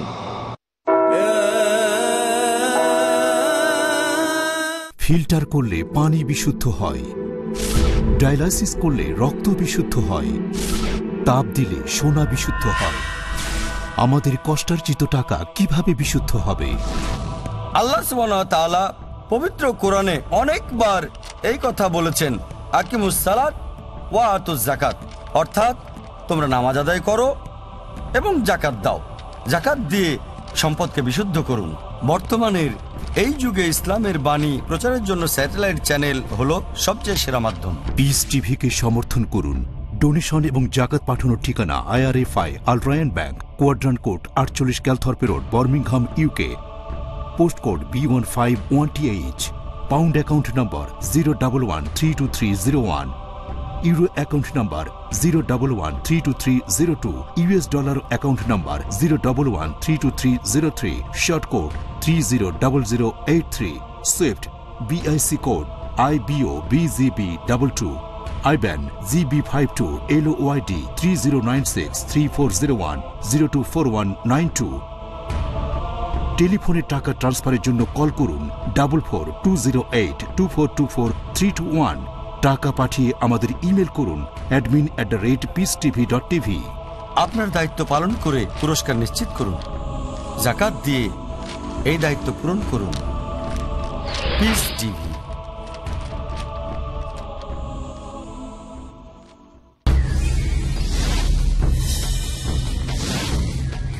ইবাদত আমল করলেই কি হয়ে যায়? ভাবেন কি যা কিছু করছেন তাই? অবশ্যই নয়, যতক্ষণ না আমল ইবাদত কবুল ও সংরক্ষণের শর্ত পূর্ণ হয়। জানতে হলে দেখুন আমার আলোচনা একমাত্র পিস টিভি বাংলায়।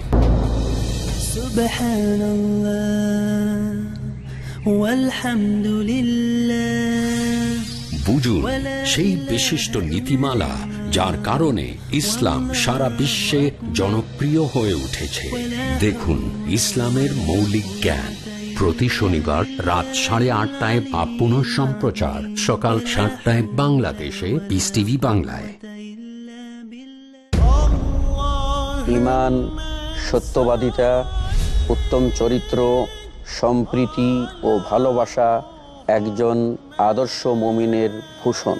এ সম্পর্কে আমাদের প্রিয় নবী মুহাম্মদ রাসূলুল্লাহ সাল্লাল্লাহু আলাইহি সাল্লামের শিক্ষাসমূহ কি? শেখ হারুন হোসেন। একজন আদর্শ মুসলিমের পরিচয় জানতে হলে দেখুন আমাদের প্রোগ্রাম 40 হাদিস গ্রন্থের ধারাবাহিক দর্শসমূহ। নবী সাল্লাল্লাহু আলাইহি ওয়াসাল্লামের 40 হাদিস প্রতি সোমবার ও মঙ্গলবার রাত 10:30টায় বা পুনঃ সম্প্রচার সকাল 9টায় বাংলাদেশে পিস টিভি বাংলায়।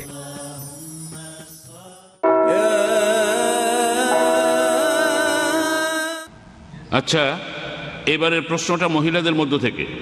ডক্টর জাকির, প্যাস্টর রকনিকে কেউ কি প্রশ্ন করবেন মহিলাদের মধ্য থেকে? আমাদের পাপের দায়ভার যদি আমাদের উপরে থাকে তাহলে যিশু কেন আমাদের পাপের জন্য মারা গেলেন? আচ্ছা, আর সরি, প্রশ্নটা কি প্যাস্টর রকনির জন্য?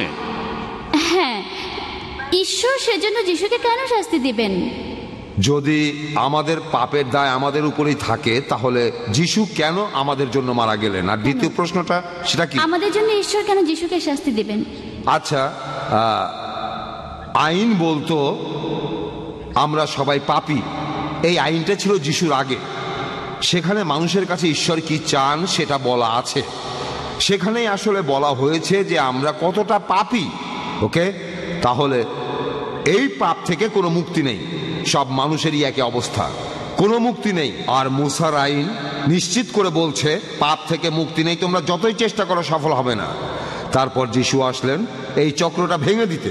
ওকে, আমি আমার লেকচারে আগেও বলেছি, যদি আমার কোনো বন্ধু আমার পাপের জন্য মারা যায় তার মৃত্যুটা ঈশ্বরের কাছে কোনো গুরুত্বই পাবে না, কারণ সে শুধু নিজের কাজের জন্য দায়ী। তবে যীশু খ্রিস্ট একেবারেই আলাদা। যিশু এমন একজন মানুষ যিনি কখনোই মরতে পারেন না। ঈশ্বর এখানে মানুষের রূপ নিয়েছেন নিজের ঐশ্বরিক ক্ষমতাগুলোকে বাদ দিয়ে। ওকে, তিনি মানুষ হিসেবেই ছিলেন। এখানে পাপ আর বিচারের কথা যদি বলি, তিনি কখনোই মরতে পারেন না। সেজন্য তিনি একটি নিখুঁত ভেড়া। এই পৃথিবীর অন্য কেউ এতটা নিখুঁত নয় যিশুর মতো। আর সেজন্য যিশুর মৃত্যুটা খুবই মূল্যবান, ঈশ্বরের কাছে অনেক অনেক দাম। আর পুরো মানুষ জাতির পাপের বোঝা মাত্র একজনই নিতে পারে পুরো ইতিহাসে, আর তিনি হবেন অন্য সবার চেয়ে আলাদা। একমাত্র তিনি পাপের বোঝা নিতে পারবেন, অন্য কেউ এটা পারবেন না। একমাত্র যীশু খ্রিস্ট পারবেন, কারণ তিনি জীবনে কখনো কোনো পাপ করেননি। আর তাই তিনি ছিলেন বলিদানের জন্য একটা নিখুঁত ভেড়া। ব্যাপারটা এরকমই। আর যীশু খ্রিস্ট সবার চাইতে আলাদা। এটাই কারণ আমার ধারণা আপনাকে আমি কিছুটা বোঝাতে পেরেছি? হ্যাঁ, ওকে। যীশু খ্রিস্ট তিনি ছিলেন একেবারে নিষ্পাপ, তার কখনোই মরা উচিত নয়। এই জন্যই তিনি হলেন ঈশ্বরের জন্য একটি নিখুঁত ভেড়া। অন্য সব মানুষের পাপের বোঝা নেবেন। তারপরে কি আমাদের পাপের ভার আমাদের উপরে থাকবে যিশুকে বিশ্বাস করার পরও? আমি একটু আগে কথা বলেছিলাম, আপনি যদি বিশ্বাস করেন আপনার কাজেও সেটা প্রকাশ পাবে। কিছু মানুষ বিশ্বাস করে কোনো সুবিধা পাওয়ার জন্য, হয়তো তারা কোনো বিদেশি কোম্পানিতে বড় চাকরি পাবে, অনেকেই এমনটা করে। তবে ঈশ্বর সব কিছু জানেন, ওকে। তাই আপনি যদি বিশ্বাস করেন আপনার কাজের মধ্যেই সেটা প্রকাশ পাবে। জুডাস ইসকারিয়াত বিশ্বাস করেছিল, তবে সেটা আসল বিশ্বাস ছিল না। পরবর্তীতে আমরা দেখি মাত্র 30টা পয়সার জন্য সে বিশ্বাসঘাতকতা করেছিল। আসলে প্রথম থেকেই সে বিশ্বাসী ছিল না, এই বিশ্বাসটা আসল ছিল না। সুবিধা থাকলে বিশ্বাসী, শুধু তখনই বিশ্বাসী যখন সুবিধা থাকবে, ওকে। তাহলে বুক অফ জেমস বলছে যদি বিশ্বাস করেন কাজেই সেটা প্রকাশ পাবে, ওকে। শুধু মুখে বললেই সেটা বিশ্বাস হয়ে যায় না, মুখের কথাগুলো ভেতরে থাকতে হবে, ওকে। মানে একেবারে অন্তর দিয়ে আমি ঈশ্বরের কাছে পাপ মুক্তির জন্য প্রার্থনা করব, আমি পাপ মুক্তির জন্য প্রার্থনা করব ঈশ্বরের পুত্র যিশুর নামে। এটাই হলো পাপ মুক্তির একমাত্র উপায়, আর কোনো পথ খোলা নেই। সরি, আপনি বললেন যে ঈশ্বর মানুষের রূপ নিয়ে এসেছিলেন। আমি আসলে মাফ করবেন, আপনি আপনার প্রশ্ন করেছেন, প্যাস্টরও উত্তর দিয়েছেন। আমি আসলে একটি কথা এখন আপনি আরেকটা প্রশ্ন করতে পারবেন আমি না। একটি কথা বলবো, ওনার উত্তরটা প্রসঙ্গে আর কি। আপনি দ্বিতীয় প্রশ্ন করতে চাইলে আচ্ছা এক কথায় বলে ফেলেন। প্যাস্টর বললেন যে লোক যীশু খ্রিস্টকে বিশ্বাস করবে সে কখনোই একজন ধর্ষণকারী হবে না। তবে যদি খ্রিস্টানদের দেখেন, সামগ্রিকভাবে দেখবেন যে সব খ্রিস্টানই পাপ করে। তাহলে আপনি কি এই কথা বলছেন যে কোনো খ্রিস্টানই সত্যিকার অর্থে যীশু খ্রিস্টকে বিশ্বাস করে না?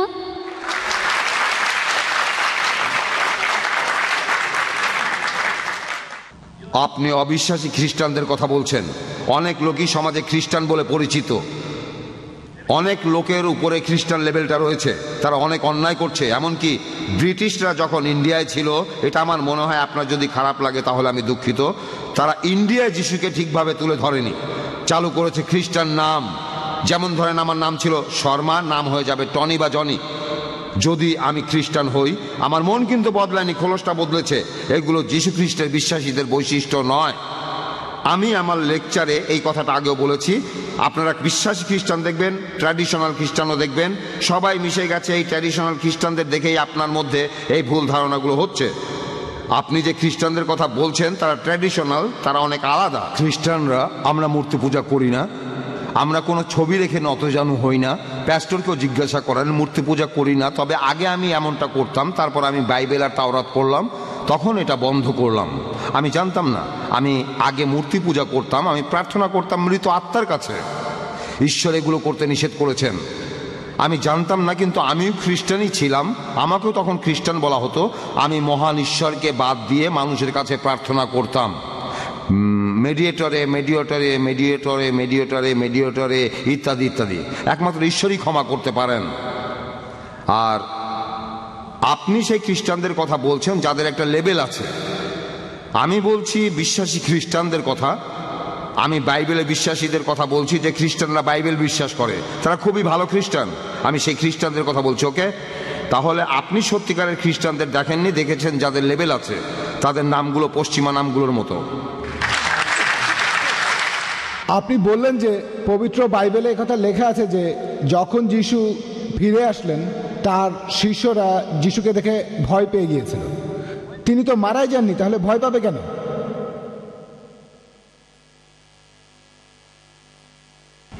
ভাই, আপনি প্রশ্ন করলেন যে যীশুখ্রিস্ট যখন উপরের ঘরে গেলেন, যেখানে তার শিষ্যরা জড়ো হয়েছিল, তিনি মারা যাননি, কিন্তু তারা ভয় পেল কেন? আমার লেকচার দেওয়ার সময় আমিও প্রশ্নটা করেছিলাম, কেন ভয় পেল? উত্তরটাও দিয়েছিলাম, কারণ তারা ভেবেছিল আত্মা, মনে করেছিল আত্মা।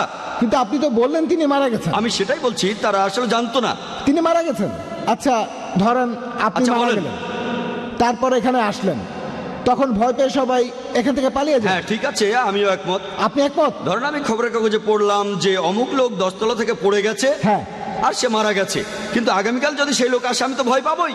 যদি সে বলে যখন আমি পড়ে গিয়েছিলাম সেখানে একটা ট্রাক ছিল, তার উপরে পড়ে গেছি, আমি মারা যাইনি, তাহলে অন্যজনের কাছে শুনলাম সে পড়ে গিয়ে মারা গেছে। তারপর যখন আসলো আমি তাকে চেক করে দেখলাম, তার হাত দেখলাম, সে জীবিত। তাহলে প্রথমে আমি ভয় পাবো, কিন্তু পরে যখন সব শুনবো আর ভয় পাবো না। এখানেও একইভাবে প্রথমে তিনি তো মারা গেছেন। আগে উত্তরটা দেই, তারপর বলেন, সমস্যা নেই, আপনাকে সময় দেব, আরো প্রশ্ন করেন, IRF এ আসেন, আগে আমাকে উত্তরটা দিতে দেন। তারা ভেবেছিল, বাইবেল বলছে গসপেল অফ লুক 24 নম্বর অধ্যায়ের 37 অনুচ্ছেদে, তার শিষ্যরা ভয় পেয়ে গিয়েছিল আর ভেবেছিল তিনি আত্মা, মনে করেছিল। এটা কে বলেছে? ডক্টর জাকির বলেনি, কে বলেছে? লুক। তারা ভেবেছিল তিনি আত্মা। তখন যিশু বললেন, আমাকে স্পর্শ করে দেখো, কারণ আত্মার রক্ত মাংসে শরীর থাকে না। তারা খুশি হয়ে গেল।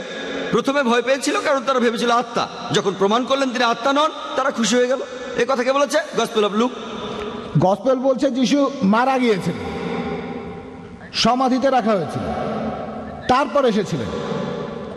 আপনি এটা বলেছেন। এমন কথা আপনি বলেছেন, আমি জানি না। আমি উদ্ধৃতি দিচ্ছি বাইবেল থেকেই। এক্সকিউজ মি ভাই, আপনি প্রশ্ন করেছেন, বক্তাও সেটার উত্তর দিয়েছেন। মনে হয় আল্লাহ আমাদের বেশিরভাগ মানুষকেই দিয়েছেন নিজের বুদ্ধি, নিজের মন। তারা নিজেরাই সব বিচার করবেন, আমরা এই ব্যাপারে মন্তব্য করব না। এখানে দর্শক শ্রোতা যারা আছেন তারাই এগুলো বিচার করবেন। এটাই আমাদের আজকের এই অনুষ্ঠানের মূল উদ্দেশ্য, যাতে করে আমরা একে অন্যকে ভালোভাবে বুঝতে পারি। এটা নিয়ে ঝগড়া করব না, আমরা এখানে একে অন্যকে ভালোভাবে বোঝার চেষ্টা করব। ওনারা এখানে এক্সপার্ট, তারা ভালো করে জানেন, তাই তাদের উত্তর দিতে দিন। যদি আপনি ভালো জানেন তাহলে একটা হল ভাড়া করেন, তারপর আমাদের আমন্ত্রণ জানান, আমরা সবাই ঘুরতে যাব, সবাই যাব আপনার কথা শুনতে। হ্যাঁ ভাই বলেন। এই সব কথাগুলোই লোক মুখে শোনা। শিষ্যরা তাকে আত্মা মনে করেছিল, কারণ তারা শুনেছিল তিনি মারা গেছেন, শুনেছিল লোকজনের মুখে, তারা নিজের চোখে দেখেনি। এ কথা কে বলেছে? গসপেল অফ মার্ক 14 অধ্যায়ের 50 অনুচ্ছেদ। তাদের সবাই পালিয়ে গিয়েছিল। যিশু খ্রিস্টের জীবনের সবচেয়ে সংকটময় মুহূর্তে শিষ্যরা সবাই তাকে ত্যাগ করে চলে গিয়েছিল। এ কথা কে বলেছে? গসপেল বলেছে। তারা লোকজনের মুখে শুনেছিল, তিনি তার হাত দেখিয়ে প্রমাণ করেছিলেন তিনি কোনো আত্মা নন। আর প্যাস্টর বললেন, আগের প্রশ্নের উত্তরে তিনি মানুষের পাপ মুক্তির কথা বললেন, সেখানে প্যাস্টর বললেন আমাদের মানা উচিত যে যীশু খ্রিস্ট আমাদের পাপের জন্য মারা গেছেন, এরপরে আমাদের পাপ করা উচিত না। আমি এটা বুঝলাম না, কেউ আমার পাপের প্রায়শ্চিত্ত করে থাকলে নতুন করে পাপ করতে অসুবিধা কোথায়? যদি কেউ আমাকে বলে অমুক রেস্টুরেন্টে যান, দিল্লি দরবার, আমি বিল দিয়ে দিয়েছি, আপনি যত খুশি খেয়ে আসেন, তারপর বললাম মুরগি খাবেন না। আমি বললাম কেন? আপনি তো বিল দিয়ে দিয়েছেন, আমি মুরগি খাবো না কেন? খাসির মাংস খাবেন না, আমি বললাম কেন? আপনি তাহলে মিথ্যে বলেছেন। আপনি আমাকে বললেন আমি বিল দিয়ে দিয়েছি, আপনি যত খুশি খান, যত খুশি আপনি খেয়ে যান সারা জীবন ধরে, তারপর কেন বলছেন মুরগি খাওয়া যাবে না, খাসি খাওয়া যাবে না? তাহলে তো মিথ্যে বলেছেন। তাহলে যিশু আমাদের পাপের জন্য প্রায়শ্চিত্ত করে থাকলে তাহলে সমস্যা কোথায়? যদি ধর্ষণ করেন আর চুরি করলেই বা সমস্যা কোথায়? তাহলে এই যুক্তিটা আসলে কোনো যুক্তিবাদী মানুষ মানতে পারবে না। আশা করি উত্তরটা পেয়েছেন।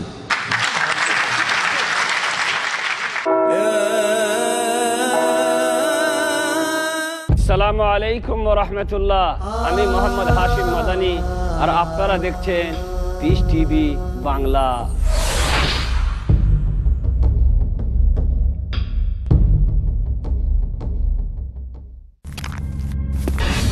পরিচর্যা ছাড়া কোনো জিনিসই তার সৌন্দর্যতা টিকে রাখতে পারে না।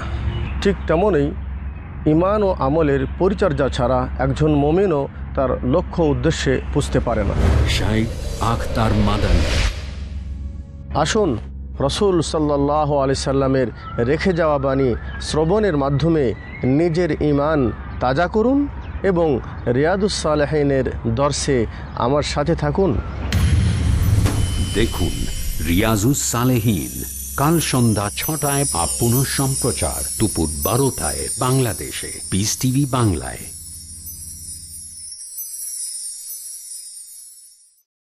দ্বিধা, দ্বন্দ্ব, মূল্যবোধের অভাব, প্রকৃত বিশ্বাসের অভাব, অসচেতন জীবনযাপন,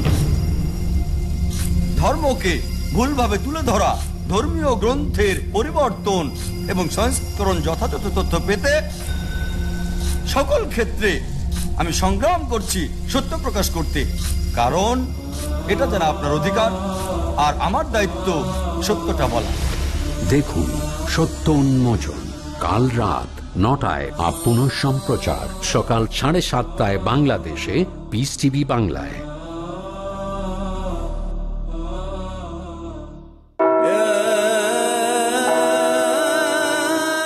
হ্যাঁ ভাই, এই প্রশ্নটার পরে মাইক থেকে আরেকটা প্রশ্ন হবে। আমার প্রশ্নটা রুকনির কাছে। আমরা সবাই জানি যে প্রত্যেক দেশে একটা ফৌজদারি আইন আছে, আর কেউ যদি কোনো অন্যায় করে তাকে সেই ফৌজদারি আইন অনুযায়ী শাস্তি দেওয়া হয়।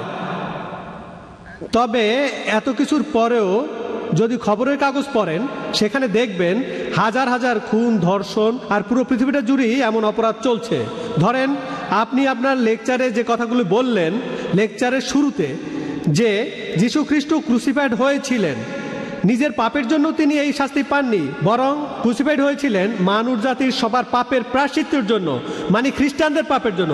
যদি আপনি বিশ্বাস করেন যীশু খ্রিস্টানদের জন্য ক্রুসিফাইড হয়েছেন, তাহলে আমাদের এই পৃথিবীর অবস্থাটা কি হবে? ঠিক আছে, শেষ হয়েছে।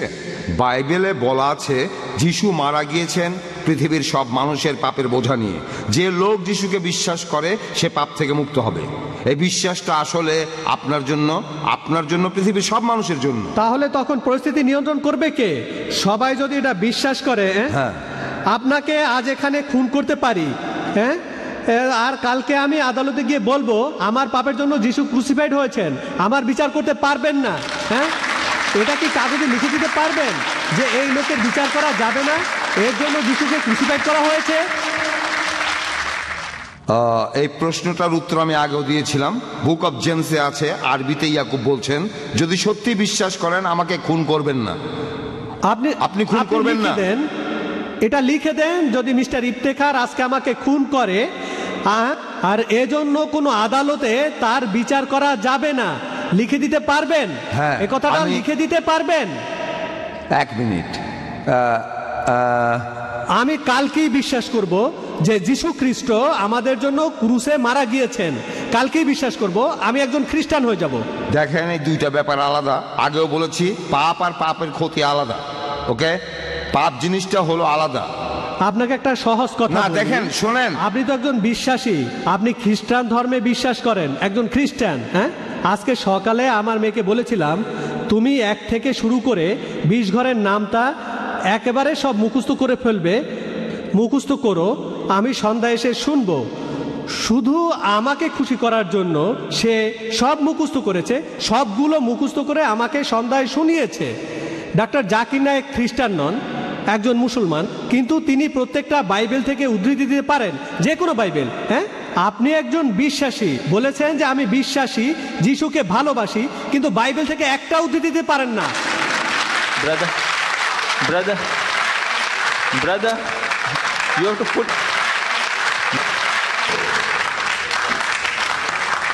আমি আপনাকে অনুরোধ করব একটু শান্ত হন আর আপনার প্রশ্নটা করেন। দয়া করে মন্তব্য করবেন না যে বক্তারা কি জানেন বা জানেন না। আচ্ছা, আপনি আপনার প্রশ্নটা করেছেন, এবার উত্তরটা শুনুন। আমি এই কথা আগেও বলেছি, একটা জিনিস হলো পাপ, আরেকটা হলো পাপের ফলাফল। ওকে, যেমন ধরেন একজন খুব গরিব লোক, তার কাছে খুব অল্প খাবার ছিল, আমি একজন চোর, খাবারটা চুরি করলাম আর লোকটা না খেতে পেয়ে মারা গেল। ওকে, এর কয়েকদিন পর একজন ধার্মিক লোক আমাকে বলল তুমি চুরি করেছো, এটা করা উচিত নয়। তখন আমি বুঝলাম যে এমন অপরাধ করে ফেলেছি যেটার ক্ষতিপূরণ নেই, আমার অপরাধের কারণে একজন মানুষ মারা গেছে। তবে সেই লোক বললেন তোমার মুক্তির জন্য আমি যিশুর কাছে প্রার্থনা করেছি, তারপর আমার নিয়তি বদলে গেল। আমার নিয়তি যে বদলালো এটাই হলো বাস্তব। বাইবেলও এই কথাই বলা হয়েছে, ঈশ্বরও এই কথাই বলছেন। এই ক্ষতিপূরণ কি করে করতে পারি? আমি একজনকে মেরে ফেলেছি, তার খাবার চুরি করেছি, এর উত্তর হলো না, পুলিশ আমাকে অ্যারেস্ট করবে, তারপর সেই দেশের আইন অনুযায়ী আমার ফাঁসি হয়ে যেতে পারে। হ্যাঁ, আমি যে অপরাধ করেছি তার ফলাফলগুলো আমাকে মেনে নিতেই হবে, কিন্তু আমার আত্মার নিরাপদ, কারণ আমার নিয়তি বদলে গেছে। ঈশ্বর আমাকে সব পাপ থেকে মুক্তি দিয়েছেন। কিন্তু যে ক্ষতি আমি করেছি সেটা বেশ বড় ক্ষতি, আর সেটার মূল্য এই পৃথিবীতেই আমাকে দিয়ে যেতে হবে। অনেক পাপ, সেগুলো এত গুরুতর, সেগুলোর ক্ষতিপূরণ হয় না যদি আমি খ্রিস্টান হই। আরেকটা ঘটনা দেখেন, আমি ছোট পাপ করলাম, ধরেন সাজির সাথে প্রতারণা করলাম, তারপরে আমার অনুতাপ হতে লাগলো, ঈশ্বর আমাকে ক্ষমা করো, আমি সাজিকে ঠকিয়েছি। সাজি, এই যে আপনার পেন, এটা সেদিন আমি নিয়ে গিয়েছিলাম। এই ধরনের ছোট পাপের ক্ষতিকে পূরণ করা যায়, এসব ক্ষেত্রে সম্ভব। তবে আমার পাপের জন্য যদি অতীতে কোনো মানুষ মারা গিয়ে থাকে, এটার ক্ষতিপূরণ নেই, আর সব দেশে আইন আছে, তখন সেই আইনে আমার বিচার করা হবে। তাহলে একটা হলো পাপ আর একটা হলো ক্ষতি। সব ক্ষতিকে পূরণ করা যায় না। মনে করেন আমি একজন অ্যালকোহলিক, অনেক বেশি মদ খেতাম, জীবনের অনেক সময় মদ খেয়ে কাটিয়েছি। তারপর বয়স হয়ে গেলে একজন ধার্মিক লোক আমাকে বলল, ঈশ্বরের কাছে ক্ষমা চাও। আমি তখনই ক্ষমা চাইলাম আমার প্রভু যিশুর নামে, আর তখনই আমি পাপমুক্ত হয়ে গেলাম। একেবারে তখনই আমি পাপমুক্ত হয়ে গেলাম। ঈশ্বর আমার নিয়তি বদলে দিলেন। তবে আমি সারা জীবন ধরে প্রচুর বিয়ার খেয়েছি, আর আমার লিভারে পচন ধরে গেল। তারপর আস্তে আস্তে আমার লিভার পচে আমি মরে গেলাম। যে পাপগুলো করেছিলাম সেগুলো আমার জীবনের ক্ষতি করেছে, তবে থ্যাংক গড আমার আত্মার ক্ষতি হয়নি। হ্যাঁ, এভাবে পাপ করে নিজের অনেক ক্ষতি করে ফেলেছি আমি, তবে আত্মার ক্ষতি হবে না, কারণ আমি ক্ষমা চেয়েছি। ফ্রি গিফট ঈশ্বর উপহার দিচ্ছেন। ঈশ্বর আমাকে পাপ মুক্ত করছেন, এটা আমার প্রাপ্য না, তারপরও যিশুর জন্য করছেন। এটা হলো একটু অদ্ভুত লেনদেন। যিশু আমার পাপ নিয়ে নিজে বহন করছেন, অন্য কেউ এই কাজ করতে চাইবে না। আশা করি আপনার উত্তরটা পেয়েছেন। আমাকে মোটেও সন্তুষ্ট করতে পারেননি। হ্যাঁ ভাই, এই প্রশ্নটাই আজকের অনুষ্ঠানের শেষ প্রশ্ন। আমি দর্শক শ্রোতাদের অনুরোধ করব, অনুষ্ঠান শেষ হয়ে গেলেও 2-3 মিনিট বসে থাকার জন্য সামান্য কিছুক্ষণ অপেক্ষা করবেন। হ্যাঁ ভাই। আমার নাম সান্ডি ম্যাথিউ, একজন ম্যান পাওয়ার কনসালটেন্ট। আমার কোম্পানির নাম sigma man power and marketing private limited. আচ্ছা, আমার প্রশ্ন ডক্টর জাকির নায়েকের কাছে। আজকের বিতর্কের টপিকটা হলো, ওয়াজ ক্রাইস্ট রিয়েলি ক্রুসিফাইড? অন্য আরেকটা প্রশ্ন করে এই প্রশ্নটার উত্তর পাওয়া যাবে না, যুক্তি সেই কথাই বলে। আজকের বিতর্কের টপিক এটা নয় যে যীশু খ্রিস্ট পুনরুত্থিত হয়েছেন কি না। আপনি আজকে আপনার লেকচারে এভাবেই বললেন, আর পুনরুত্থানের ব্যাপারটা নিয়ে শুধুমাত্র বাইবেলেই বলা হয়েছে, আর খ্রিস্টানরা সবাই এটা বিশ্বাস করে। আপনার লেকচারে এই কথাটাও বলেছেন যে আপনি বিশ্বাস করেন না যে বাইবেল মহান ঈশ্বরের বাণী। তারপরে আপনি উদ্ধৃতি দিয়েছেন বাইবেল থেকেই, আর আপনি বলেছেন যে যীশু খ্রিস্ট পুনরুত্থিত হননি। তারপর বলেছেন এজন্য যীশু খ্রিস্ট ক্রুশবিদ্ধ হয়ে মারা যাননি। যুক্তিটা খারাপ না, তবে এই বিতর্কের ব্যাপারে আমার মনে হয় এটা ঠিক না। আরেকটা পয়েন্ট, হ্যাঁ, একই প্রশ্ন নিয়ে বলছি, আরেকটা পয়েন্ট বলবো। এখন এটা একটা ঐতিহাসিক ঘটনা, ক্রুসিফিকশন আর যিশুর মৃত্যু একটা ঐতিহাসিক ঘটনা। ঐতিহাসিক রায় এই কথাগুলো লিখে গেছেন।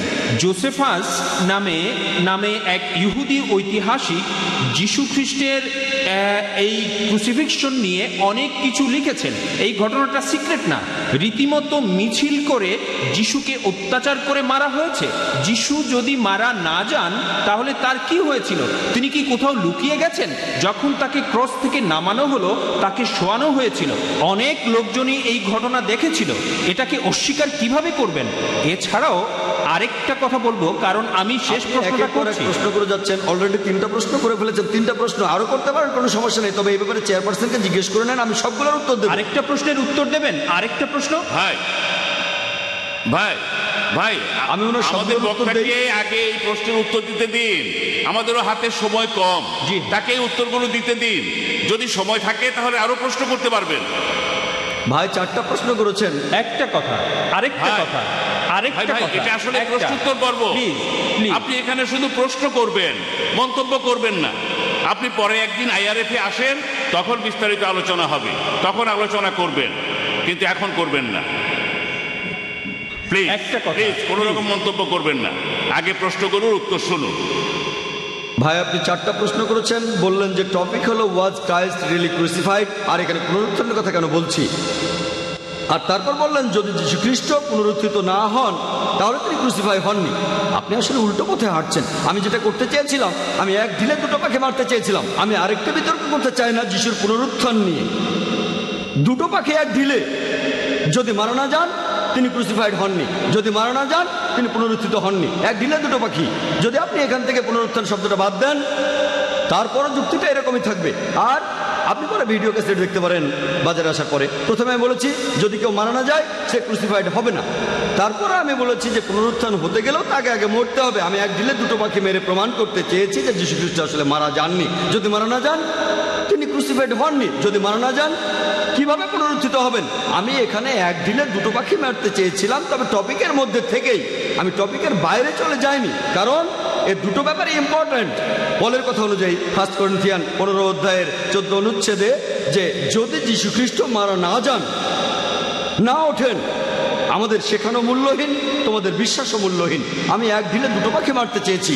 পরে অনুষ্ঠানটা ভিডিও দেখে নেবেন। আপনি এছাড়াও বললেন যে ঐতিহাসিকরাই বলেছে, ইহুদি ঐতিহাসিক, যে যিশু ক্রুসিফাইড হয়েছিলেন। ভাই আপনি কি জানেন যিশু ক্রুসিফাইড হয়েছে এ নিয়ে কতগুলো বই লেখা হয়েছে? তার ডবল বই লেখা হয়েছে যিশু যে ক্রুসিফাইড হয়নি সেটা নিয়ে, ঐতিহাসিক রেকর্ড। আপনি আয়ারফে আসেন। ভেঞ্চুরির কথা বলতে পারি, একজন জার্মান দার্শনিক, তিনি বলেছেন সিম্পলি সব। আপনি কতগুলো বলবেন? আমি আপনাকে দ্বিগুণ বলবো। ওই ঐতিহাসিকরাই, মুসলিমরা নয়, খ্রিস্টান, অমুসলিম, একজনের কথা বলেছি। 4 নম্বর প্রশ্ন, যদি যীশু খ্রিস্ট সত্যি সত্যি মারা না যান তার কি হয়েছে? তিনি কি পৃথিবীর নিচে আছেন? ইত্যাদি। মনে হয় আমার লেকচারটা শোনেননি। দুটো লেকচার দিয়েছি আর প্রশ্নের উত্তরও দিয়েছি। সেখানে পরিষ্কার করে বলেছি সূরা নিসার 157 নম্বর আয়াতে উল্লেখ করা হয়েছে ওয়ামা কাতালু ওয়ামা সালাবুহু, তারা তাকে হত্যা করেনি, ক্রুশবিদ্ধও করেনি, কিন্তু তাদের এমন বিভ্রম হয়েছিল। পরের আয়াত সূরা নিসার 158 নম্বর আয়াতে উল্লেখ আছে যে আল্লাহ সুবহানাহু ওয়া তাআলা তাকে নিজের কাছে তুলে নিয়েছেন। আমি বলেছি যে জীবিত অবস্থায় তাকে তুলে নিয়েছেন আল্লাহ নিজের কাছে। আল্লাহ সুবহানাহু ওয়া তাআলা যীশু খ্রিস্টকে উপরে তুলে নিয়েছেন তার নিজের কাছে। এছাড়াও পবিত্র কোরআনে সূরা ইমরানের 55 নম্বর আয়াতে উল্লেখ করা হয়েছে আল্লাহ তাকে জীবিত তুলে নিয়েছেন। যীশু খ্রিস্ট আবারও পৃথিবীতে আসবেন। আপনার 4টা প্রশ্নের উত্তর দিয়েছি। আর আমাদের প্যাস্টর বললেন, আগের প্রশ্নে ওনার বলা উত্তরটা নিয়ে বলছি, প্রত্যেক খ্রিস্টানের কাছ থেকে নতুন নতুন কথা শুনি। তিনি বললেন কিছু ক্ষতি আছে যা পূরণ করা সম্ভব নয়। প্যাস্টর বলেছেন, এখানে রেকর্ড হচ্ছে। তার মানে যিশু কিছু পাপের প্রায়শ্চিত্ত করতে পারবেন না। এখান থেকে যেটা বুঝলাম, আমি এখানে যেটা বুঝলাম, কোনো খ্রিস্টানের সাথে পরিচয় হলে তাদের মতামত সম্পর্কে নতুন কথা শুনি। তাহলে ছোটখাটো পাপ হলে যীশু খ্রিস্ট তার প্রায়শ্চিত্ত করেছেন, বড় পাপের প্রায়শ্চিত্ত তিনি করেননি, সেটাকে আমি বুঝলাম। হ্যাঁ ভাই, আপনি আর কিছু বলবেন? ভাই আপনি মন্তব্য না করে আরেকটা প্রশ্ন করতে পারেন, কারণ এখনো আমাদের হাতে 2-3 মিনিট সময় আছে। তবে বক্তাকে এই প্রশ্নের উত্তর 3 মিনিটের মধ্যেই দিতে হবে। হ্যাঁ ভাই, তাড়াতাড়ি প্রশ্ন, তাড়াতাড়ি উত্তর, 3 মিনিটের মধ্যে। আপনি আপনার লেকচারে বাইবেলের উদ্ধৃতি দিয়ে যুক্তি দেখালেন, আর আজকের topic was the Christ really crucified. এ ব্যাপারে আপনার কোরআন কি কথা বলছে? কোরআন একটা কথা বলেছে, আপনি সেই কথাটা বলেছেন, তারপর সেটা বারবার বলছেন। এটা কিন্তু যুক্তি না। আমি বললাম ঈশ্বর একজন, তারপর এই একই কথা 20 বার বললাম। এটা কোনো যুক্তি না। যুক্তি দিলে সেখানে প্রমাণ দেখাতে হবে। তাহলে কোরআনের কথার পক্ষে কোনো প্রমাণ দেখাবেন যে যিশু ক্রুসিফাইড হননি, কোরআনের নিজস্ব কথা বাদে। আমি উত্তরটা শুনতে চাই, দর্শকদের হাততালি শুনতে চাই না। একজন অমুসলিম হিসেবে এটা শুনতে চাই। হাততালি খারাপ সেটা বলছি না, তবে তখন বুঝতে অসুবিধা হয়, তাই হাততালি শুনতে চাই না। আমি আসল ব্যাপারটা বুঝতে চাই। ভাই খুব সুন্দর প্রশ্ন করেছেন যে যদি কোনো মন্তব্য করেন সেটা সত্যি হয়ে যাচ্ছে না, এখানে সোর্সটা খাঁটি হতে হবে। আমিও একমত। যদি কোরআন থেকে উদ্ধৃতি দেয় যে যীশু খ্রিস্ট আসলে ক্রুসিফাইড হননি, আপনি হয়তো মানবেন না। কেন? কারণ আপনার কথা অনুযায়ী কোরআন আসমানি কিতাব না। আমার কোনো সমস্যা নেই। তবে মুসলিমদের কাছে এটা পবিত্র, তারা বলে এটা আল্লাহর বাণী, তাদের জন্য কোরআনই যথেষ্ট। যদি আমি বাইবেল থেকে বলি যিশুর কি হয়েছিল, মুসলিমরা হয়তো সব মেনে নেবে না, তবে খ্রিস্টান যারা তারা মেনে নেবে। আপনি কি মানেন এই পবিত্র বাইবেল ঈশ্বরের বাণী? মানেন? ভালো, এটা মানেন। তাহলে বাইবেল থেকেই প্রমাণ করলাম যীশু খ্রিস্ট ক্রুসিফাইড হননি। এখানে ঐতিহাসিক প্রমাণের দরকারটা কি? ঐতিহাসিক প্রমাণ কি ঈশ্বরের বাণী চাইতে বড়? আপনারা হাততালি দেবেন না, উনি হাততালি চান না, উনি আসলে বুঝতে চান। এই প্রমাণটা, এটা তো বিশ্বাসের ব্যাপার। বাইবেল তো বিশ্বাস করি, এজন্যই তো বলছি আপনি এটা মানলেই হলো। আমি এখানে অখ্রিস্টানদের বোঝাতে আসিনি। অখ্রিস্টানদের জন্য ঐতিহাসিক প্রমাণ লাগবে, আরেকটা বিতর্ক হবে। যদি কোনো অখ্রিস্টান আমাকে বলে যে আপনার এই উদ্ধৃতিগুলো আমার জন্য প্রমাণ না, মানে আপনি যে উদ্ধৃতি দিয়েছেন সেগুলো ঠিক আছে, তবে আপনি সেগুলোর ভুল ব্যাখ্যা করে আমাদের ভুল জিনিসটা বোঝাচ্ছেন। আচ্ছা, ভাই আমার নামে অভিযোগ করলেন আমি উদ্ধৃতি দিয়েছি কিন্তু প্রসঙ্গ ছাড়া বলেছি। আপনি প্রসঙ্গটা বলেন, নো প্রবলেম, আমরা একে অন্যকে বোঝার চেষ্টা করছি। IRF-এ আসেন, আপনি প্রসঙ্গটা বলেন, তারপর আলোচনা করব। একদিন চলে আসেন, আমি আপনার সাথে অবশ্যই দেখা করব।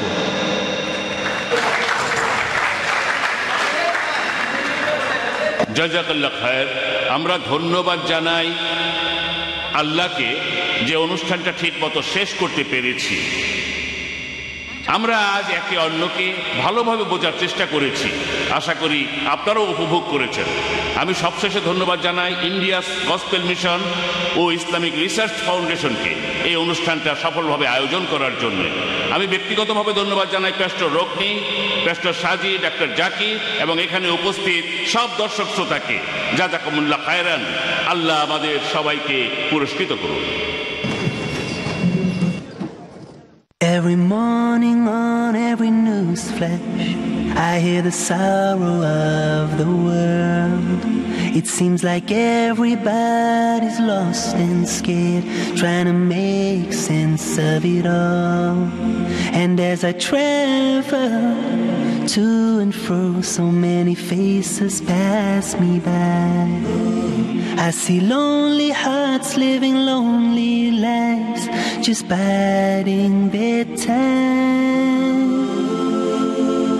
And when we call ourselves civilized, many people living empty lives.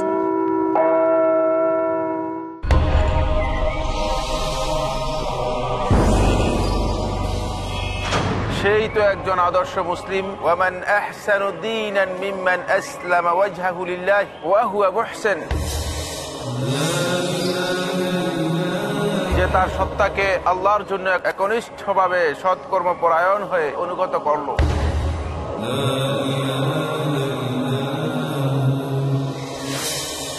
তাই আমাকে আপনাকে হতে হবে আল্লাহর জন্য অনুগত, হতে হবে একজন প্র্যাকটিসিং মুসলিম।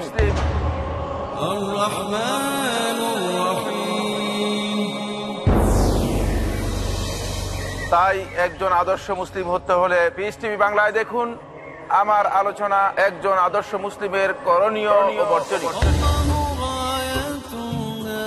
কি কি রয়েছে সেই বৈশিষ্ট্য মালা যার কারণে বান্দা হতে পারে মহান আল্লাহর প্রিয়?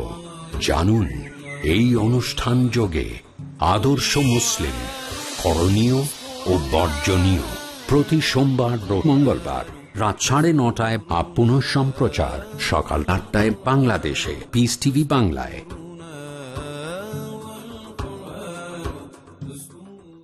The prodigy Dai of Islam, Farid Naik.